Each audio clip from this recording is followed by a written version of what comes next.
Okay, thanks. Okay, everyone, this is, it's 6 o'clock, and we're going to convene the Board of Adjustment meeting today. To begin, if we can all rise for the Pledge of Allegiance. I pledge allegiance to the flag of the United States of America, and to the republic for which it stands, one nation, under God, indivisible, with liberty and justice for all. Well, welcome. We're going to start. We have a full house actually in the house tonight, and not anybody other than Dawn by Zoom. So if I can go ahead and get the roll call, starting with you. David Shuey. Rick Hardy. Dave Vogt. Julie Johnson, Chair. Randy Wise. And Fred Townsend, Board Attorney. So the first item on the next item I should say is the adoption of the agenda. I told the board members previously that we had a request to switch up the order because the application for the Coastal Highway Project, their expert is only available until 7 o'clock. So with that change, changing the order of those requests, can I have an adoption of the agenda? Or a motion to adopt the agenda? A motion to adopt. Second. All in favor? Aye. Okay. So, public comments, we don't have any, I don't believe we have public comments related to the actual public hearings, but at this point I will open the public hearings for the Coastal Highway Project. For anyone who's not aware, this is a request for a variance, and I'm going to skip all the code numbers, to the code of the town of Dewey Beach to permit the installation of impervious material for a driveway and parking area for a mixed-use structure. The request has been submitted by Heather Morrison, architect of record. And also a request for a variance for the code of Dewey Beach to permit the construction of 4 enclosed residential garages on the first floor of the mixed-use structure. The request has been submitted by Heather Morrison, architect of record. So, we can go ahead and open the. And as we do that, I'll just take 1 minute to remind the board what our standards are for evaluating these requests, and perhaps that'll be useful to anyone who's testifying, other than Mr. Mandalis, who's very experienced in these things, in formulating their remarks as well. So to remind the board, the powers this board has are expressed in its zoning code, which is to authorize in specific cases variances from any zoning ordinance that will not be contrary to the public interest, where owing to special conditions or exceptional situations, a literal interpretation of the zoning ordinance will result in an exceptional practical difficulty for the owner in relation to the owner's efforts to make normal improvements to the property. The code reads, exceptional practical difficulties to the owner so that the spirit of the ordinance, code, or regulation shall be observed and substantial justice done, provided such release or relief may be granted without substantial detriment to the public good and without substantially impairing the intent and purpose of any zoning ordinance, code, regulation, or map. The courts have interpreted language like this to mean that the legal standard applicable to establishing the presence of an exceptional practical difficulty is based on 4 considerations. First, the nature of the zone where the property lies. Second, the character and uses of the immediate vicinity. Third, whether removal of the restriction on the applicant's property would seriously affect neighboring properties. And lastly, whether failure to remove the restrictions would create an exceptional practical difficulty for the owner in relation to the owner's efforts to make normal improvements to the property. This factor is met only when the difficulties alleged by the owner are practical difficulties, not theoretical, and exceptional difficulties, not routine. And this is also where the board will consider whether the applicant is seeking more relief than is minimally necessary to relieve the asserted difficulty. So those are the 4 standards. I can repeat them at any point if anyone wants to hear again how they're worded exactly. And generally speaking, testimony that doesn't relate to those four different criteria are not terribly helpful to the board in making its decision. So those are my comments. Good evening, Chairperson Johnson, members of the board, and Mr. Townsend. Thank you for those opening remarks. And as I always do, thank you for finding time to convene this meeting tonight to hear us. My name is Glenn Mandalis. I'm an attorney with Brockstead Mandalis Federico. We have offices up and down the state of Delaware with another location in Baltimore. The closest office to this location is on Savannah Road in Lewis. With me this evening is a team of experts. We've got Jonathan Silver, who is with the Onyx Group and is the developer. I think his father is going to make an appearance this evening, Stephen Silver. Heather Morrison, who's an architect with Fisher Architecture, is here. We have Alan Dector, who's a professional engineer with Pannoni. David Grayson is here, and he's an owner at GGA Construction, which is the general contractor. And Anthony Montalunzo is also here with GGA. If we go to the next slide, Kate, thank you. This is the agenda that I'd like to follow this evening. First, we'll talk through the project overview, just a little bit of the background of the project. We'll talk about the actual variance requests that we're making this evening. I want to spend a little bit of time discussing the circumstances leading up to these variance requests. And then we'll talk about the legal standard that Mr. Townsend just went through, the exceptional practical difficulty standard, and then we will conclude. Next slide, please. So the project is located at 1603 or 1601. Both addresses bring you to this location, Coastal Highway, and that's on the corner, of course, of Reed and Coastal Highway, and it's the former Grotto Pizza location. The zoning there is Resort Business 2, and the project has been approved for a mixed-use plan. All mixed-use projects in the town of Dewey Beach have to go through a conditional use process. This project did that back in December of 2022. The proposal is a 3-story structure of approximately 15,000 square feet. There are 4 townhouse units over 4 first-floor retail spaces. In the rear of the project, where the parking area is, there are 4 garages associated with the townhouse units. When we were going through the conditional use process to have the project approved, the plans there, and we'll see a rendition, the plans there showed these 4 garage units with garage doors. And what was raised at that time is that in a mixed-use project in Dewey Beach, you can have no residential on the first floor. So the thinking by town council is that if these garage bays were closed off with a garage door, that would convert that space essentially to residential space. I think you can argue that different ways. We're not here on an appeal, so we're not debating or arguing that determination. We're simply asking for a variance to allow those garages now to be enclosed. Next slide, please. This is an illustration of the project. On the top, you can see the 4 retail spaces on the bottom, each with their own entranceways, and then up top, the next 2 levels are the 4 retail spaces. At the bottom of the screen, you can see the rear of the building. There are 3 garage doors you can identify there with the squares in them. You only see 3 because on the left-hand bottom side of the screen, that's actually a portion of the building that comes out. The building is kind of L-shaped, and one of the garages, of course, is tucked against that wall that would be coming toward us.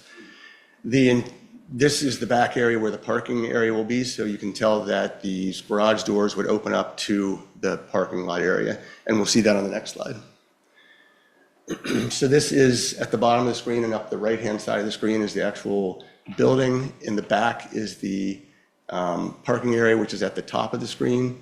Okay, if you can go to the next one, this will show you a little bit better. The blue area is the actual parking area with the parking spaces at the top of the screen. And then everything that's highlighted in yellow are those garage bays that are right off the parking area. I think it's important to note on this slide that conceptually it makes sense that commercial should be on the first floor and the residential on the next 2 floors. But in this instance, I think it's a valid point to make that the commercial space is, facing Coastal Highway on the sidewalk. There will be no residential garages or bays. If these were garages being proposed off of a highway. First, we'd never get an entrance permit, but secondly, it wouldn't make sense because it would chop up the commercials. So I don't think this plan really violates the spirit of the concept that you should have commercial on the bottom and residential up top. These units, of course, are in the rear and facing the parking lot. If we can go to the next slide, we can get a visual of what the property looked like when it was unimproved after grottos had been removed. This also gives you a sense of what we'll be looking at that parking area in the back, which is that green residential structure. And you've got another residential structure off to the right, sort of in the middle of the screen, and then the Opal condominiums are there that kind of wrap around the property as well. You can go to the next slide. Okay, so I wanted to talk a moment here about our actual requests. First, we're asking for a variance from section 185-25.1A. That section prohibits residential areas on the first floor, as we just discussed, but we would like a variance to allow first floor enclosed garages associated with the townhomes. Those bays, under the conditional use approval, those parking bays are allowed, and a car could park in them. The only issue here is whether they can be enclosed because of the thinking that that creates a residential space. The second variance we're asking for is a variance from section 185-51F. That's the section that requires pervious pavement, and we're like that variance to permit impervious pavement. And I'm not naive. I know this is a heavy lift, and I know it's Dewey Beach, and I know we flood and all of those things. So that's why I have the experts here to talk through a little bit the benefits and risks of pervious versus impervious in this area. And I just ask that you keep an open mind and hear those arguments out in those positions so that we can properly present them to you. So next slide. This is drilling down a little bit more on the request for the enclosed parking garages. This, of course, is the section that I just referenced out of the RB2 section of the code. And in that provision, it says, providing use of the first floor or street level is restricted to commercial land use activities. So this is where the requirement that the first floor be commercial comes from. Next slide. And this is drilling down on the impervious paving, section 185-51F. There it says, no portion of any building lot area developed within a residential use or a mixed commercial and residential use, which is what we are, in any district of Dewey Beach shall be covered or paved with impervious materials installed in a manner as to create an impervious surface for any ground level surface, including driveways, parking spaces, sidewalks, or any other structure not directly in the roof. So that's where these two provisions are in the code, and that's why we're here this evening seeking variances. Focusing for a moment on the circumstances that led up to these two requests. First, on the impervious pavement. When the engineer put together the construction drawings, the engineer included a standard detail for porous asphalt, and that's what we were proposing to use here. And of course, it's required. It's a pervious material. So the standard detail went onto the plans. And if you'll move to the next slide, I can show you that detail. One more, Kate. Thank you. So this is the detail that appears on the plan. What you see is 5 inches of porous asphalt on the top, 2 inches of clear washed choker course, and then there is 28 inches, I'm sorry, not 20 in my math, 33 inches of additional material that gets you to the uncompacted subgrade. So there's a total of 40 inches of comprised of this porous asphalt, clean wash choker course, stone sub base, and infiltration base. So 40 inches under the standard detail. So next thing that happens is the general contractor is on site and doing some sampling at the site. And if you'll go to the next slide, this is an email from the general contractor at GGA Construction, and it's to Heather Morrison, who is the architect that's here tonight, and it's dated January 30, 2025. It says, hello, Heather. Today, Corrado performed a couple of test pits at approximate subgrade elevation per the porous paving detail. That's that detail we just looked at, and encountered water at approximately 28 inches on the low end. If we must install per this detail, there will be some constructability issues. So that's where this issue got identified late in January of this year. And so to illustrate that issue, if we could go to the next slide, what the general contractor is saying is that we're required to put in 40 inches of material before we get to the uncompacted subgrade. But I'm encountering water, the water table at 28 inches. And I'm told by the engineer, and he'll testify tonight, that that's on the low end. As seasonally it moves, it can be as shallow as 6 to 9 inches. So what we're up against is we can't do the standard detail. And that's what's created the issue, and that's what led to our request for impervious pavement at this location. So talking for a moment about the exceptional practical difficulty, Mr. Townsend just went through it. We all know that it comes from the Quick Check case, but a case that I don't know if I've shared with you previously in these hearings is a case called Conway and Conway versus Zoning Board of Adjustment. It's a Delaware Superior Court case, and I like this case because I think it sums up the Quick Check factors in a way that really makes sense to me and is easily understandable. It says the Quick Check analysis is a determination as to whether the appellants are experiencing an exceptional practical difficulty in their efforts to make normal improvements to their property, which in turn is decided by weighing the interest of the applicants against the interests of the public. The balancing of competing interests is the essence of the Quick Check test. And I think I've been here previously and actually put scales on my frames just to remind everybody that it's a balancing test. How bad is it for the applicant if the variance isn't granted versus the effect on the public if it is granted? And you balance those two factors out to determine. So I would suggest that to the extent that it harms the applicant or is more difficult for the applicant or creates a difficulty for the applicant and nothing or something less for the public, then you're obligated to grant the variance. To the extent the public is harmed greater than the applicant, then you shouldn't grant the variance. So there's the four factors. Okay, we'll get there in just a minute. Where am I at here? Oh, yes. Nope, you're right, Kate, I'm wrong. So let's talk for the exceptional practical difficulty. Just so it's on the record, the exceptional practical difficulty arises from the condition that, one, the applicant is required to provide parking for the residences. So in Dewey Beach, if you have a residential use, and in this facility we are a mixed use, there is a commercial portion of it, there's a residential portion.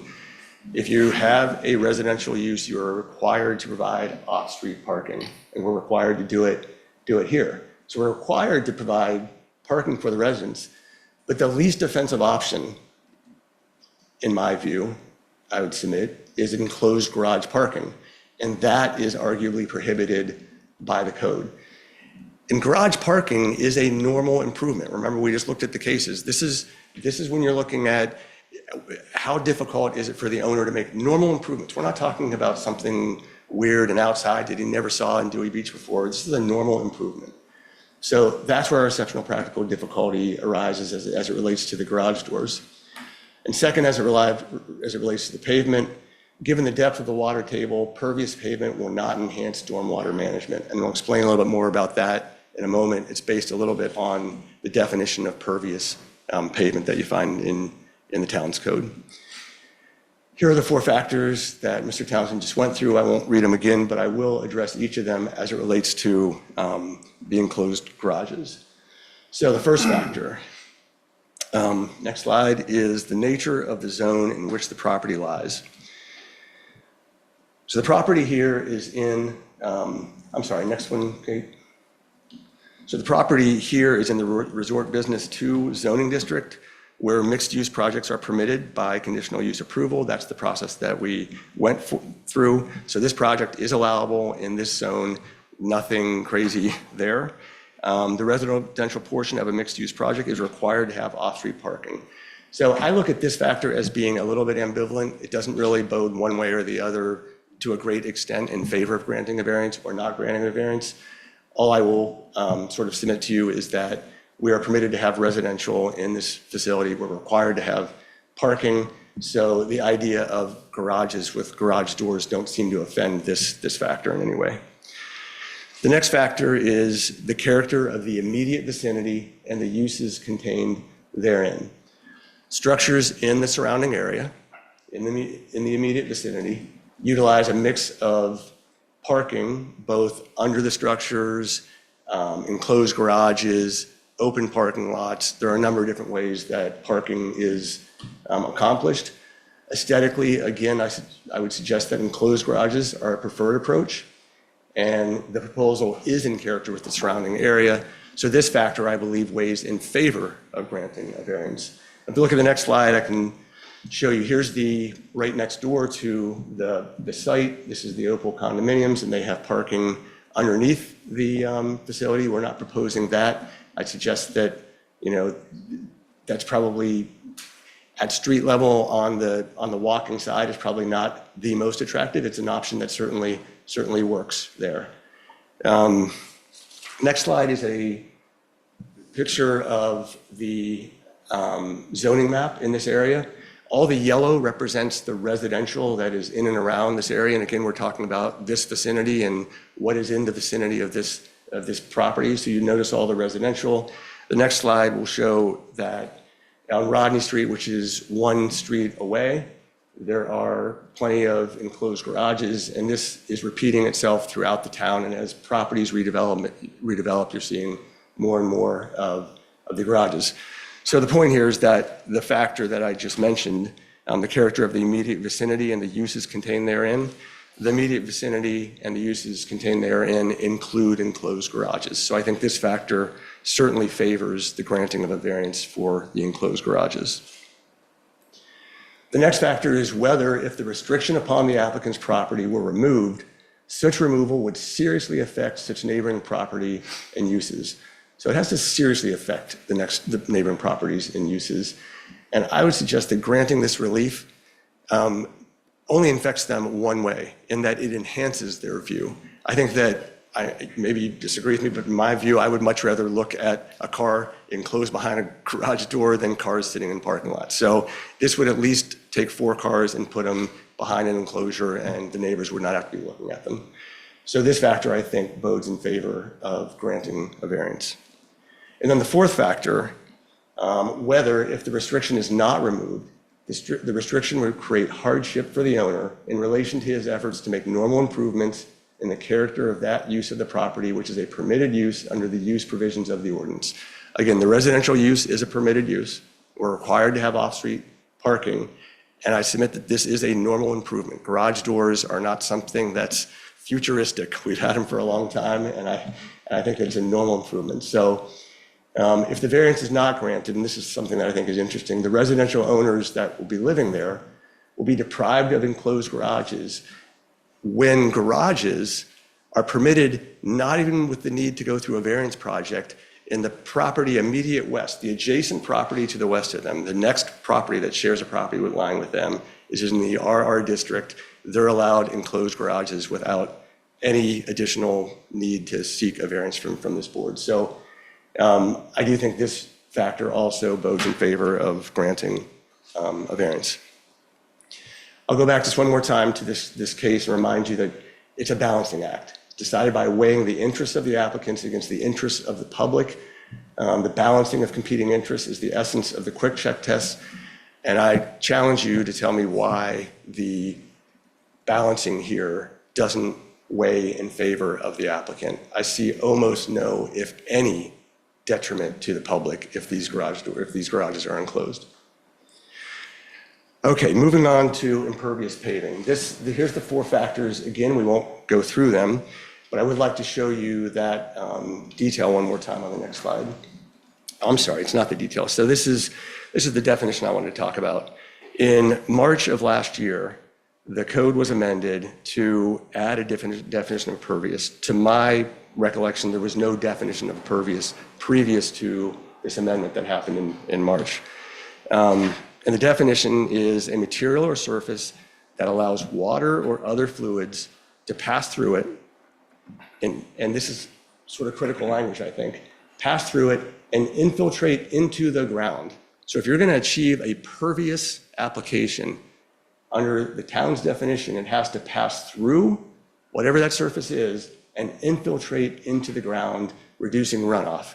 And I'm suggesting, and my engineer will testify to this, that the likelihood of the water here actually passing through a pervious surface and infiltrating into the ground is extremely unlikely based upon the height of the water table where our property is located.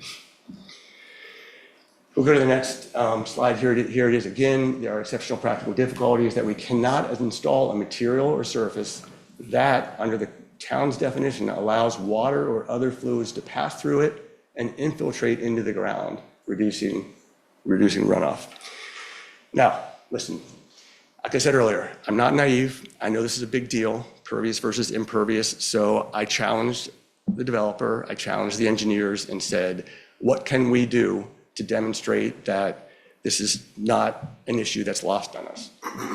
So what we're proposing this evening is that rather than having the entire parking area impervious, which is what the initial proposal was, we're suggesting instead that the fire lane, which is the green area of the parking lot, be an impervious surface, but that the parking spaces that are in yellow be a pervious surface, such as pervious pavers or permeable pavement or something else. And then we would slope the green area, that was the impervious, toward the proposed pervious to get whatever water we can to go there. And if by some luck I'm wrong and my engineer's wrong and it does infiltrate, we'll have at least one chance there for it to infiltrate into the ground. The proposed impervious on the fire lane is for a few reasons that we can talk through to the extent you want to. The porous pavement, this again there's a commercial component to this project. And commercial retail spaces are going to have deliveries by delivery trucks, and they're going to have traffic by heavier vehicles than you would typically see on a single-family residential lot, where the owner is coming in and out once, twice, 3 times a day at most. This area is going to be more heavily traveled with heavier vehicles. And I would, from what I have seen around town, most commercial applications around town are using impervious pavement. We're only required to have impervious we're only required to have pervious because we have the residential component to our project. If we were completely commercial, we would be allowed to have impervious pavement, as I understand the code. So this is the suggestion. I think it's sort of a reasonable solution and something that at least tries to understand and accommodate the spirit of the code and having an impervious or a pervious area for infiltration. So what that would look like on the next slide is something like this. You'd have an impervious lane coming up the middle, and the parking spots on the left-hand side of the photograph will be pervious through pervious pavers or something else along these lines. With that, I would like to invite Alan Dector, who's a civil engineer with Pannoni, up to discuss this application and his thoughts as a civil engineer.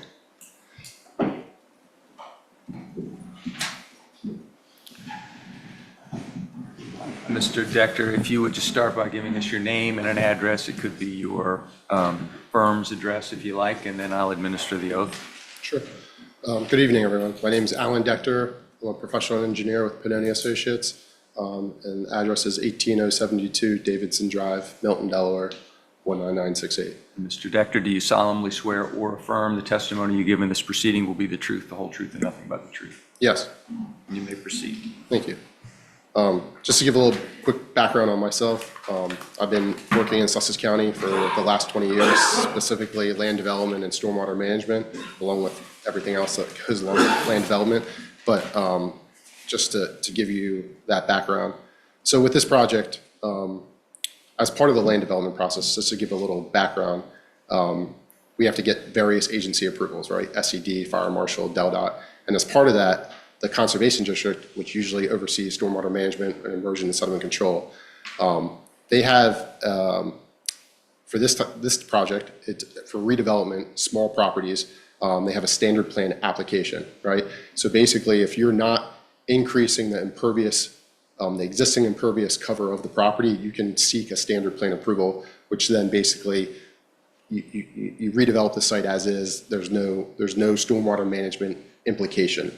So as part of that, there was no need to do soils testing. There's no need to do any type of stormwater management.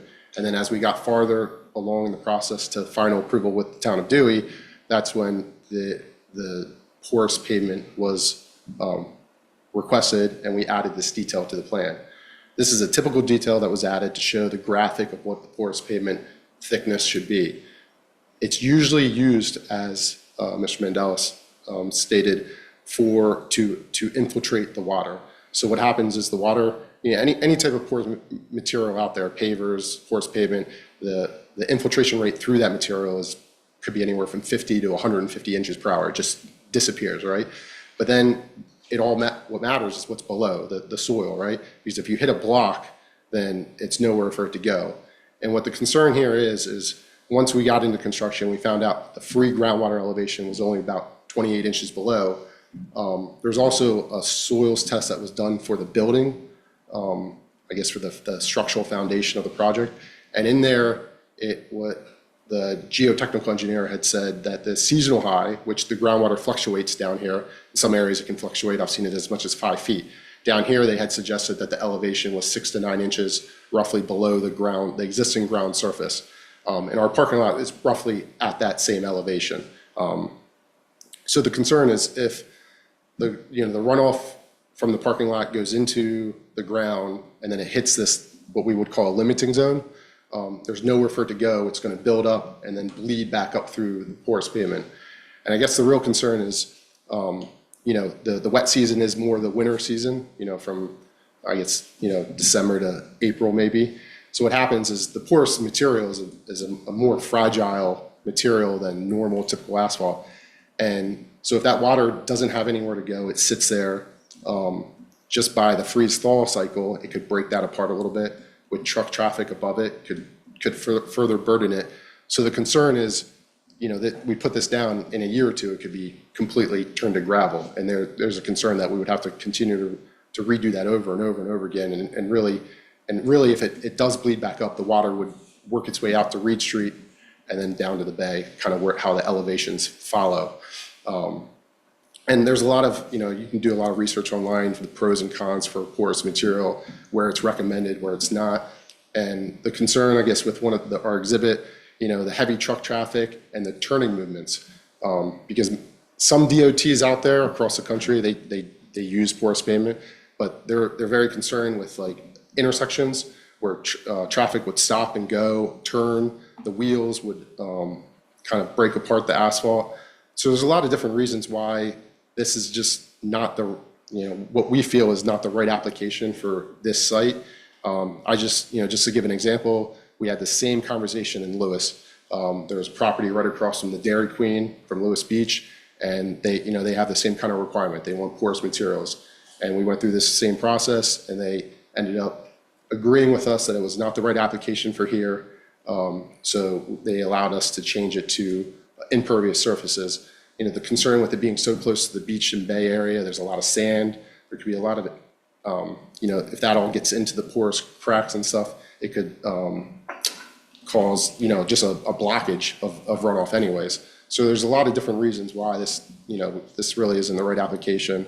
And, I'll leave it with that, and I can answer any questions that you may have. Sure. The way the current plan is, the bays, open bays now, what surface is in this plan now?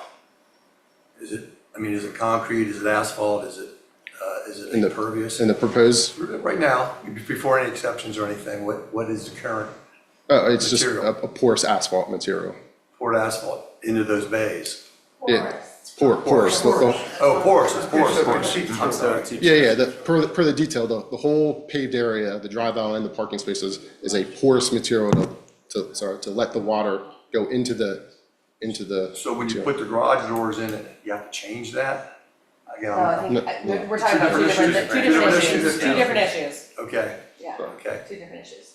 I got stuck. Yeah, it has nothing, the porous material and the garage doors have nothing to do with each other. Okay. My I bad. think he's wondering about what the surface is under, like, for the garages, In the building, yeah, in the building. yeah, I would assume it's solid concrete. Concrete, Yeah. whether it's a bay or with a door, it's gonna solid concrete Yeah. in there. Yeah. Okay, got another sort of different question. Are any of the 4 townhouses, have they been pre-sold? If they have, was it sold with a garage door or is it an open bay parking? I can't answer He that. doesn't know that one, yeah. We'll have the owner I'm and asking the wrong and person, okay, I'll leave that. Yeah, So what you want is pervious, right there by the garage door. no, he wants impervious by the garage door, and the Pervious on the other side. pervious on, Oh. for the parking spots that are out further. Right, that's, yeah, you want Right. pervious Go where they're back, parking, can we go back to the, yeah, there, where they're gonna park, right? right, because the building is the white, Right, so they want the impervious is the green, and the pervious is the the parking lot, yellow, that's where they're gonna park. that's where the parking is. Okay, so when the groundwater comes up in the reverse direction, is there any possibility that it will affect that particular area as far as, pushing up and degrading that area?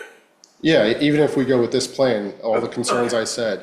So I mean, Because there's always concerns, and like you said, the heavy trucks coming in and, sure. okay, I was just curious, I mean, the preferred option would to have it all as impervious surfaces. okay. We're just, where there's less traffic and things like that, if that's if that's something that you would want, but all the concerns would still apply. Okay, Essentially, you're because I know the basically water presenting will a rise complex. up at some point, it comes up, because we flood here constantly, so, all right. I'm just Especially on the wondering how bayside. stressful that would be on that particular area, that's all. Actually, Dave, I think if I could maybe clarify that question, since if we could go back to that slide. Yeah. The green area is gonna be impervious, Right, right? Right. So all the water is gonna go across there and into the pervious parking spaces anyway. So it's just gonna flow down. It's not gonna come up from the ground, it's just gonna Okay. flow It's gonna flow across. all right. Is that fair?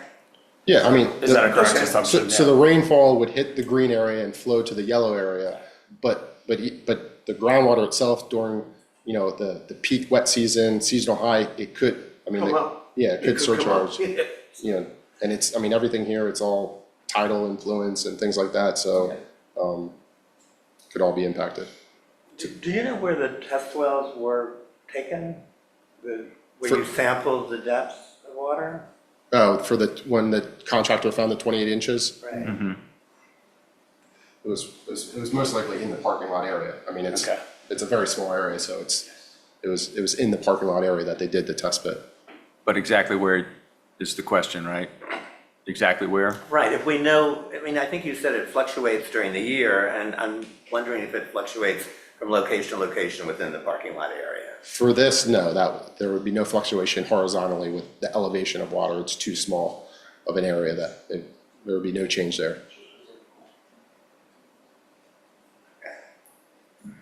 Question, have we thought about doing the pervious pavers all the way across? Impervious. Impervious all the way, Yeah, sorry. including the parking lot? Including the parking lot.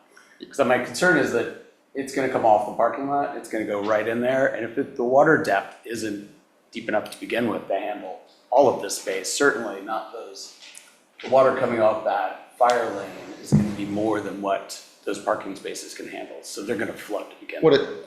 So have we considered pavers or crushed stone period? So the porous, if we did porous pavers for the one example, any type of porous material, the infiltration rate is through the roof, right? Yeah. It's gonna handle that green area, no problem. But then what happens is it's gonna hit the groundwater, and it's gonna bubble back up, and then it's gonna surcharge out. Yeah. And that's the main issue why we're here discussing this, because if that happens, the reason to do the porous material here is not, it's not doing the benefit that you're looking for. You're looking for it to infiltrate and remove that volume from the surface, but it's not gonna do that here. And the original goal would be to have it flow out to Reeve and then down to the bay, because, the whole street flows that way, in that direction. Okay. So is it your opinion then that those parking spaces where we're gonna have the pervious spaces will be able to handle that water coming across that flood, across the fire lane there and not flood those parking spaces? And even maybe the neighbors' parking spaces, So- or I'm sorry, the neighbors' lots. So again, it's two parts, right? Yeah. The porous material will be able to handle the runoff, but then it's gonna go in and then it's gonna hit a wall and come back up and out. And then yes, it could potentially continue running off in that fashion to the neighbor. So the goal would be, instead of, if we had all impervious surfaces, there would be a flow line right here. I know some of you can't see, but on the green, yellow line, the division, that would be a flow line out to Reed. So the parking areas would be pitched back towards the building, the building area would be pitched to that low point, and it would flow out to Reed Street. But if So then I'm, flood the street, basically. And that's where the Yeah. existing site's going, and there'd be no change in runoff. So, but would it, in your opinion, if the whole thing, the green and the yellow area was all pervious, that could be potentially worse, because if it hit that block and bubbled back up, then that's even more water. Yeah, I mean, it doesn't matter if it's all of it or part of it, the same thing would happen, it would all hit the wall and come back up. so the way that's set up right up there, the yellow part is pervious. So it's like an accumulation channel to handle the runoff for a while, but then even that accumulation you get from it will eventually overflow back into the green. Yeah, it'll just build back up, and wherever the low grade is, right, where it'll follow that path. Flows down. It flows down toward the bank, so it would. And then again with this, like per the one cross section, there's the stone that's below, that only has 40% void space. So it's not like it's wide open like this room. It's the cracks between the stone that can hold the water. So there's a very limited amount of storage for that water, and that's why it's gonna come back up pretty quick. Again, I might have missed the point, so why are we even having the yellow area of pervious material?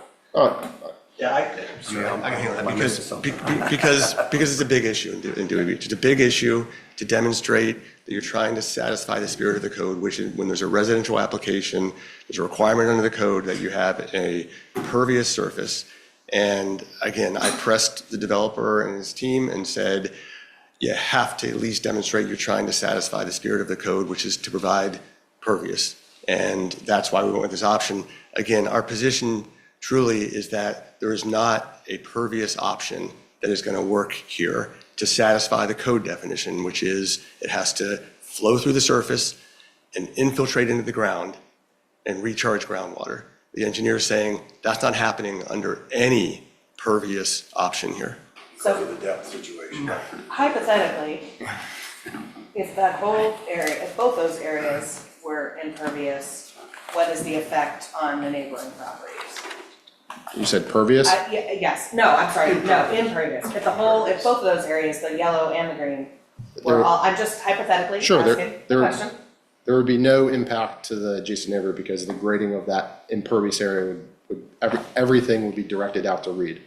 And then it would flow along, Reed is crowned, so it would follow the edge of the road down to the bay, following existing grades. So no impact to any adjacent neighbors. Sure. Isn't it the case that the code, though, forbids impervious materials as opposed to requiring pervious materials? The code says no impervious materials. So the argument that an impervious surface, or the argument that a pervious surface will be ineffective that's a theoretical argument. That's not the test here. The issue for you is to get over the challenge of a prohibition against impervious materials. Right, and we're simply asking for the code to be varied as to that requirement. So there's a prohibition against impervious materials. This is the only board that's allowed to take the language of the code and say, yeah, but it doesn't make sense here. And that's why we're before you saying, is this a normal improvement? yes, it's a normal improvement. There are impervious areas around town, and it's not uncommon for commercial spaces to have hard surfaces in their parking areas. So we're asking simply for you to vary the code consistent with the fact that we're not able to meet your definition of pervious. So the context of your argument, though, is that the permeable asphalt won't work. That's what you've said, but does that eliminate all other options of impervious or of pervious surfaces in that area? What other options are there? No, Because the code doesn't require you to use pervious asphalt. You're saying pervious asphalt doesn't work. What else doesn't work? What are your other options? Because the code doesn't require, we're not requiring of you that you use permeable asphalt on this project. Right, so we're entirely clear. Porous asphalt was what was shown on the plans, and that's what generated this discussion and led us to it. But we're not saying porous asphalt won't work. We're saying all porous options will not work because of the way the ground table is in that area. So the discussion started with porous asphalt, but our position is that there is not a porous option that is going to allow water to seep into the ground, infiltrate into the groundwater table, and then recharge groundwater. You can't compress water. Water is incompressible. Once it's up that high, you can't, no matter how hard you push it, it's going to pop up someplace else. So in this instance, we're saying there is not a permeable option that's going to work, and therefore we're asking for a variance to allow for impervious. To allow for pervious. We, of course, are trying to honor the spirit of the code and provide an area that is pervious. Hey, Don, it's Rick Hardy. Had a question for you about, since this is multi-use and it follows some residential rules, is there something in the ordinance around residential properties must manage their own stormwater runoff? Good evening. There is a code 185-94 that talks about stormwater runoff using gutters and downspouts. And no doubt this particular building will have gutters and downspouts. Excuse me. And so that is required on a mixed use structure, which is what this is. And then, of course, the discharge point, as item 185-94B is in boy, it says the discharge point shall not be less than 4 feet from the nearest property boundary line or greater distance if necessary to contain discharge from downspouts within the boundaries of the property. So I think that's what you're asking. Yes, I was trying to think if this is, since it's mixed use, residential, commercial, is it required to manage its own stormwater and not have it run off into the street like we require for residential? Or Basically, close property. the way the code reads, it talks about the discharge point Okay. being 4 feet from the property line or greater distance from that property line in order to contain discharge from downspouts within the boundaries of the property. That's how that code reads. Right, so that speaks to the discharge from the downspouts, but it doesn't speak to managing water on your site that accumulates through rainfall. No. Don, I'm curious about your thoughts on this plan.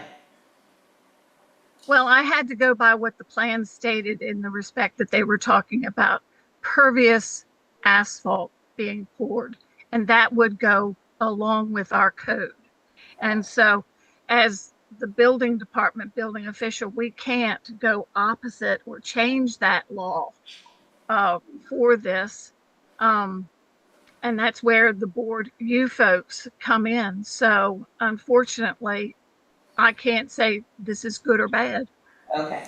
Oh, Fair enough. Don, the applicant is saying that this site in particular is not going to be a site where pervious surface is going to effectively deal with water. Is there something about this site in particular as opposed to others in Dewey Beach that make that true?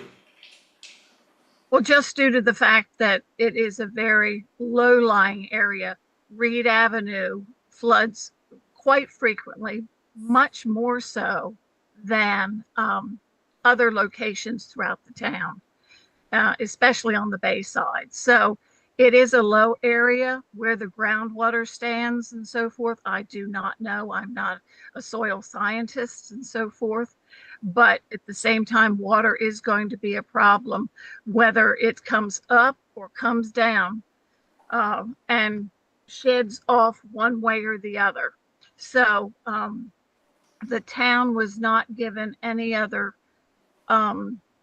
ideas or thoughts of what kind of pervious design would work, would not work, or possibly be a better alternative, since this whole area is quite a problem with water. Thanks, Tom. Thank you. I want to ask if Mr. Naples has any comments. Do you have anything to wrap up before Mr. Naples? Well, I almost would like, I don't know what Mr. Naples might testify to or say, but I would almost like Alan Decker to be here in case there's a back and forth. Sure. So, Mr. Naples, do you have any comments on this that would be helpful for the board? And would you introduce yourself as well? Yes, my name's David Naples. I'm the owner, founding member of Code Solutions International. I was hired by the town of Dewey Beach as a consultant for several different projects, including this one. I was brought in and asked for my opinion on the use of pervious versus impervious asphalt for the project. Just to sum up, I don't disagree with anything that was said on how we got here. I don't disagree with the water table concerns. One of the things that does concern me a little bit is that I wasn't aware of any alternatives being proposed until tonight. And I think there may be other opportunities out there, such as perhaps, and I'm just throwing it out there, like a GeoGrid system where the entire parking area is still going to contain water, and it will hold truck traffic, it will hold fire lane traffic. And I think we'll retain more water on site before it overflows into Reed Street rather than constricting it to just the parking spaces. So it just strikes me, based on the testimony I've heard, I don't know that all the options have been exhausted at this point. Can you describe what a GeoGrid system is? Yeah, it's basically, it's an extruded plastic grid system that's placed down on base surfaces like geotextile fabrics, stone bedding, very similar to the pavement or the asphalt that was described. It's usually ballast filled with stone or things of that nature. It's drivable. It looks like a gravel lot. But again, it's going to contain more water on the premises rather than discharging it off. So it's just a different alternative than pervious asphalt.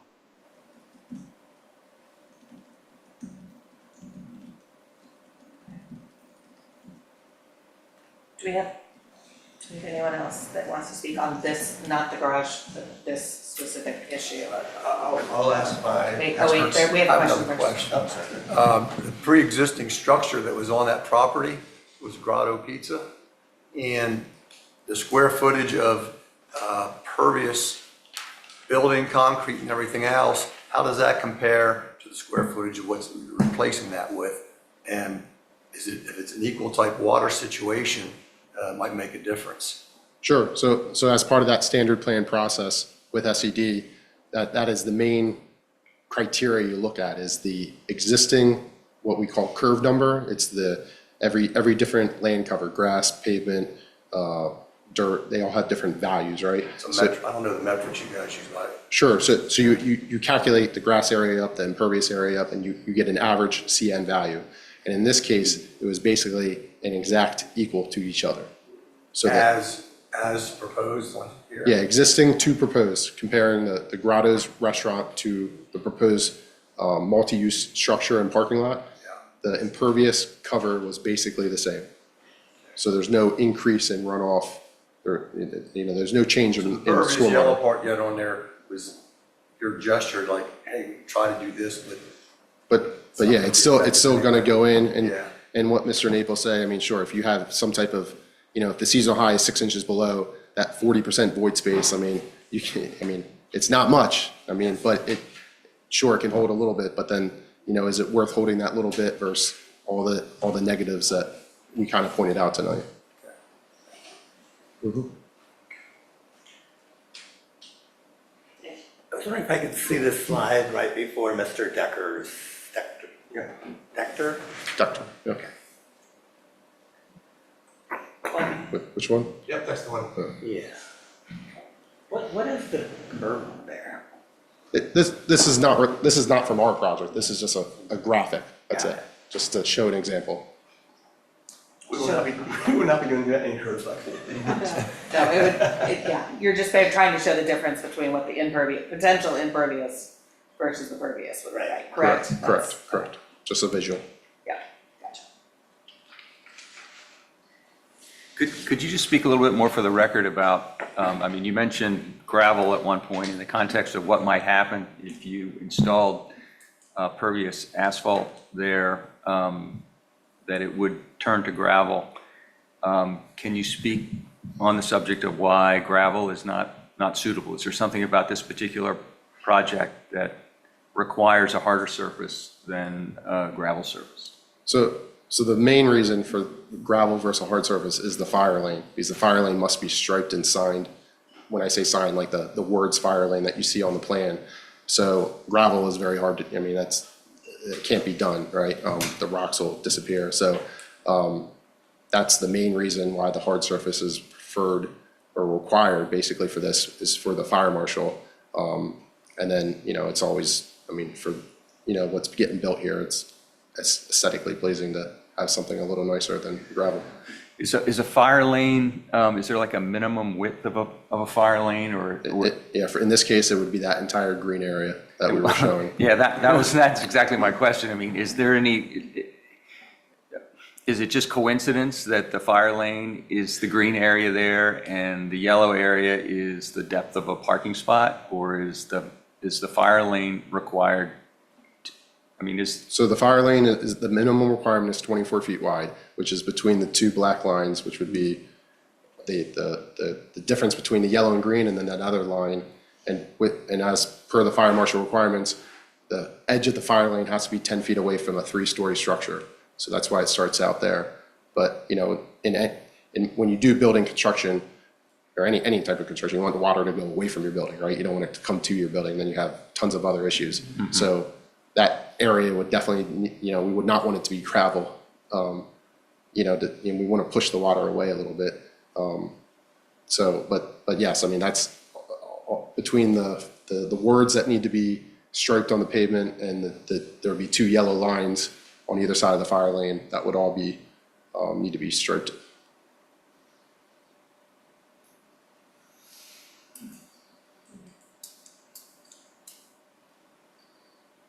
Anyone else, questions?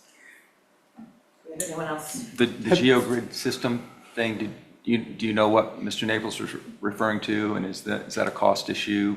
Yeah, so the GeoGrid is, I don't know if anyone's ever seen it, so the thickness of it, if this is the top of it, it can vary in thickness, and it's like if you're looking down at it, it might look like a web, right? Like going in different directions. It's heavy mesh, basically, right? No, it's plastic that's vertical, and there's like little pockets in between them to put the gravel, right? So it holds the gravel in place, so from rutting out and things like that. But that's usually like used for, very low traffic, very, different reasons. But again, the top little bit could hold a little water before it overflows, but which is the same for any material, right? Porous pavers, asphalt, GeoGrid, that little bit that would be above groundwater could hold, and then it would overflow. But that's what we're trying to avoid here. So could that surface be painted with fire lane? A porous asphalt? No, that's geogrid. No, it's all stone. It would disappear in weeks. Before we move on. There been any other, like, ideas, like we talked about stone, but anything in those other parking spaces to ensure that that runoff from the asphalt, that it hits the parking spaces, doesn't run into the neighbors' yards? Yeah, I So mean, that it's contained, or is it just this sort of V and then it's all gonna go out to the yeah, I street? mean, that's what all the original plans show for grading, Okay. is how it would flow out. But yeah, I mean, it really doesn't matter what type of material Yeah. you use with whatever's going in, if it comes back out. So, you know, the goal would be to use the original grading to have that flow line to direct it out to Reed versus adjacent properties. And then, you know, not have the porous pavement to, you know, cause the failure with the high water table, the freeze thaw, the traffic and everything would break that apart. And my concern is that we really don't have a good alternative to protect the neighbors as well, and it's just gonna dump out on the street. So, okay. But previous structure, it dumped that way anyway. Correct. It was Yeah, always but like. this is new build, and we Right. should be improving the process, Yeah. not keeping it the same or making it worse. Yeah. Oh, when you can, yeah, I understand that. Yeah, I mean, I think most of the side streets like Reed, you know, I don't think there's many, at least most of the streets don't have inlets. I mean, most of it just flows towards the bay. So, I mean, I don't know. I know DelDOT's coming through and repaving a lot of your roads now. I don't know if that, you know, be a good time to, No, I don't see how you can, the water table's the water table, I don't see how you can improve where that water's going, or where temporarily it's held up by, you know, by 6 inches by some gravel. Sure. As again, a temporary accumulator, but eventually the water's gonna be there, and it was that way the last 20 years, whatever the grotto was there. Sure. So, and again, I know we're all talking about ways, any other way to get that water to behave itself or not to accumulate like that. I don't think, don't build on the lot, you know? It's already there, but that should have been discussed maybe 2 years ago, I don't know. If you're that concerned about the water, we shouldn't even build over in that area, you know? I mean, that's extreme. I'm not against it, that's not my opinion, I'm just saying, you know, hypothetically. Yeah. Unfortunately, that's the area that we live in, and we've chosen to live in. So, exactly. So, do we have anyone I'll else? that just wants take a to- moment to wrap up and Okay. see if anybody else on our team would like to speak. And I'll ask Mr. Silver, Jonathan, if you'd come up while I wrap up here for a minute. And is there anybody else on the team who feels the need to comment on this? Dave, would you like to speak? This is Dave Grayson. He's with he's the owner of the general contractor. Dave Grayson with GGA Construction. Mr. Grayson, do you solemnly swear or affirm the testimony given this proceeding will be the truth, the whole truth, and nothing but the truth? I do. So we've used GeoGrid before on commercial projects, much larger projects, but they've been typically for, you know, small fire lanes where we've had access paving all around. And we had to put another fire lane in just for fire traffic only as it's just for emergency vehicles. It's not used every day. The problem with the GeoGrid in this application, I'd almost as I say, we should do all the roads with GeoGrid, all the public roads. It just doesn't hold up for commercial traffic. So the problem with this structure is we're gonna have commercial deliveries here. You know, you're not gonna have them pull up on the main street. You wanna pull up in this driveway that we're providing for them. So you're gonna have deliveries a couple times a week, they're heavier loads and everything else like that. Although most of the bars in town have their trucks right on the main. It shouldn't have, I mean, we're providing a lane for them, and again, everything was in the back of the building, so you have a nice frontage and everything else like that. So the GeoGrid, yes, it works, but it's not the right application for GeoGrid in this thing. If it was, I think you see it at your new building. I think you'd see it on every commercial project. All DelDOT's roads here, go to GeoGrid if it's gonna work, right? To take care of the water. It's not solving the problem. We wish it would, but the water table is so high here, you can't change the area. And that's where we're at, unfortunately. Thank you. Thank you. So just wrapping up, you just heard our engineer testify that this is an area that a porous application is not going to work. And if you listen closely to the testimony of the town building official, Ms. Hinks, she agrees that this is a low-lying area. It's unique. That circumstance makes it unique to other properties around town. And uniqueness goes to an exceptional practical difficulty.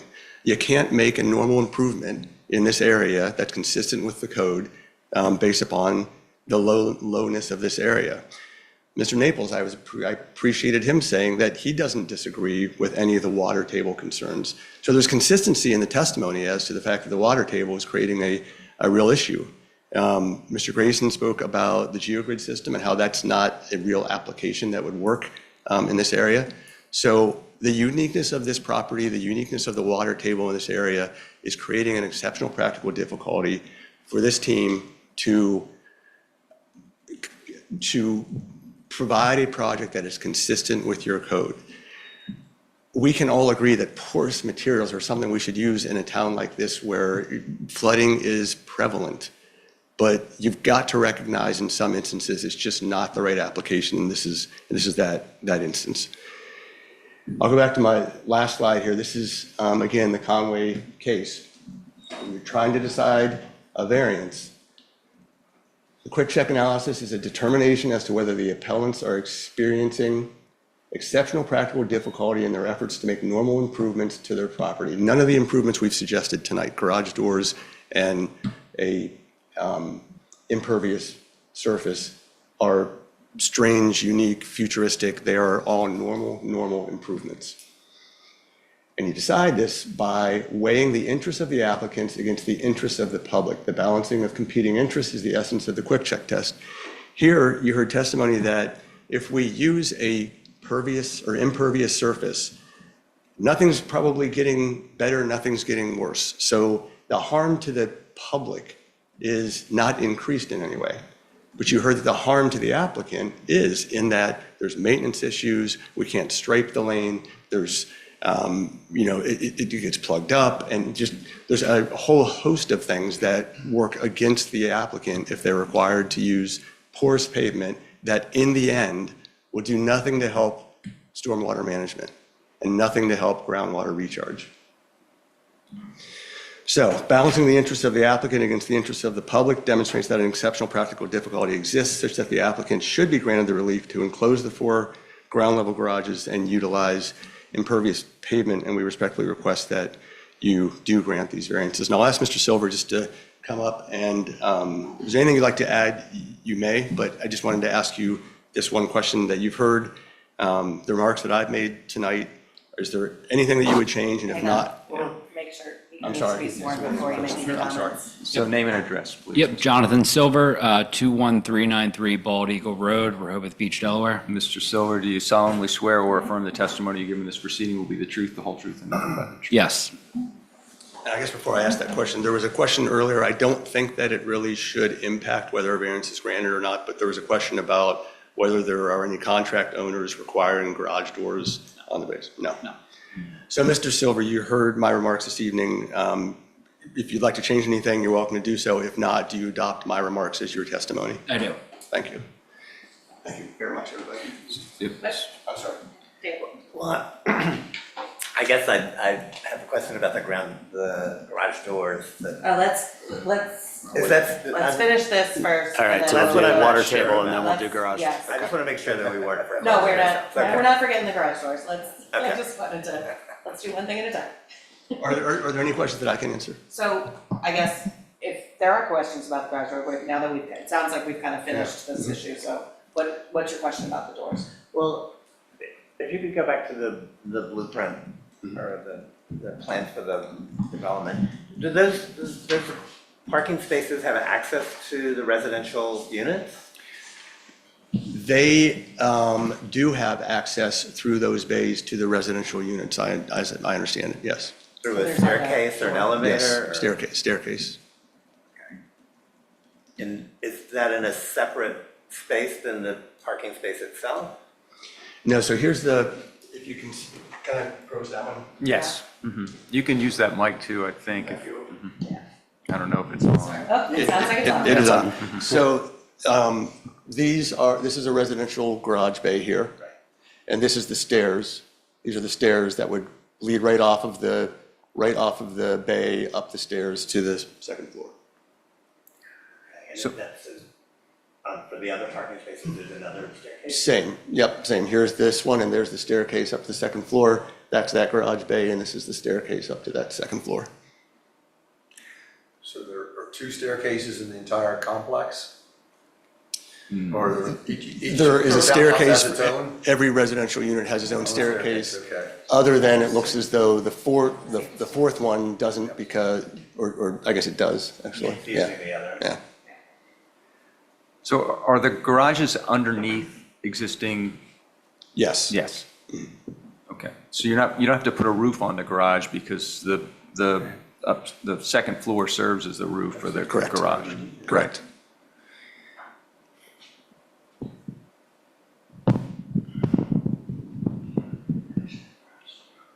So we still talking garage doors? Okay, well, yeah, if anybody has any more questions about Yeah, this. my previous question earlier about, are all the townhouse units, are they pre-sold? They're not. They are not pre-sold. Okay, okay, He I'm answered sorry. that when So he you was have- up there. So none of them, so they're still available? Correct. Unless the owner is going to live in it. I'm not that's- trying to press you, I'm just curious, I live around the corner up in Dickinson, I like the townhouse idea there. You can't talk about that? Well, you can't talk about how much you'd like to live in one of them. I'm happy where I am. No, just people I know, somebody asked me, are they being marketed, I guess, already or not? Not yet. But that is not relevant to. No, it is not. Yeah. Well, the garage doors, you're gonna buy a townhouse with a garage door, that's a big deal, it's a privacy issue there now.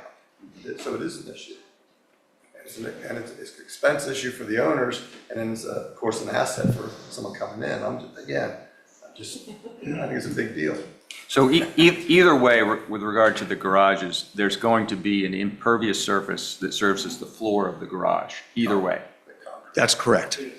Already poured. Already poured. It's going to be a concrete floor, right? Yes. Okay, so that has no discussion, no bearing on the other discussion. So that's good to make sure we are clear about. So, So we're going to open it up to public comment before we finish? exactly. Is that okay? Yeah. Would you say that because this is a mixed-use project that, where heavy trucks are going to be visiting from time to time, that this application should be looked on more favorably than if one door down, somebody's building a house and wants to have a driveway that's fully paved? How do you reconcile those two? Yeah, no question about it. There's going to be heavier vehicles on this parking area. There's going to be more trips just because of the nature of the commercial area and 4 townhomes versus 1 residential unit. A typical single-family home is going to have, however many people are living there, and they're going to leave the home maybe 2 or 3 times a day. And in Dewey Beach with an automobile, not very often are you moving an automobile around. And so the wear and tear on that sort of a property and that sort of material would not be as excessive in a single-family residential as it will be in this location. So they'd have a more difficult time establishing exceptional practice, difficult. Yes. Meeting that requirement. Yes. Are any of these gonna be rental units? Because if you have rentals during the summer, They can have haven't the been same sold use. yet, so we don't know. Yeah, I don't know the answer to So that. I think comparing 2 to 3 times a day for maybe a normal resident versus 20 times a day for a rental property is very different Well, but I when it also comes think, to normal use. but I also think the normal, like a normal parking lot, just people going in and out is different than heavy trucks going in and out. So, I mean, But yeah, I'm The- still questioning the heavy truck use. Being a business owner with tight space Yeah. at one point, right, US Foods is not gonna back up down that No, fire lane. no. They're gonna park in the they're front. gonna park in the front. No, I get that too. So it might be a UPS truck that But pulls we up don't in even know, front of my since they haven't been house. sold, we don't even know what businesses are Exactly. going in there. So it's, We can't really we use got that a as lot a. of unknowns. Yeah, exactly. I think for me, the big issue is more the fire lane issue is that it needs to be striped, it needs to be marked. Like that to me is more important than if the trucks are coming in back there or they're not coming back there. The fire lane issue is the bigger issue, in my opinion. Safety, keeping it clear. Safe, yeah, right. So, any other, Was there to the public? Was there any public comment? yes? You need to come to the microphone and get Thank sworn you, in. everybody, for thoughtfully Thank you. considering this application. You know the routine. My name is Jeff Gosnell. I am the owner of 106 Reed Avenue, which is across the street. I'm also the owner of 1509 Coastal Highway, which is the Grotto Pizza. And I'm also the managing member of the vacant lot that is on Buena Street that abuts this property, the only one that's still a vacant lot. And Mr. Gosner, do you solemnly swear or affirm that the testimony you're about to give and the testimony you just gave was true and correct? Yes, I do. All right, thank you. I just wanted to come up here. I want to also state that I have no financial interest in this development. It was at one point in time a grotto. It is no longer that. And so I'm up here as the resident of the area, not any financial interest in it. I wanted to support the garage doors on this project. I think that from a safety standpoint, it makes sense.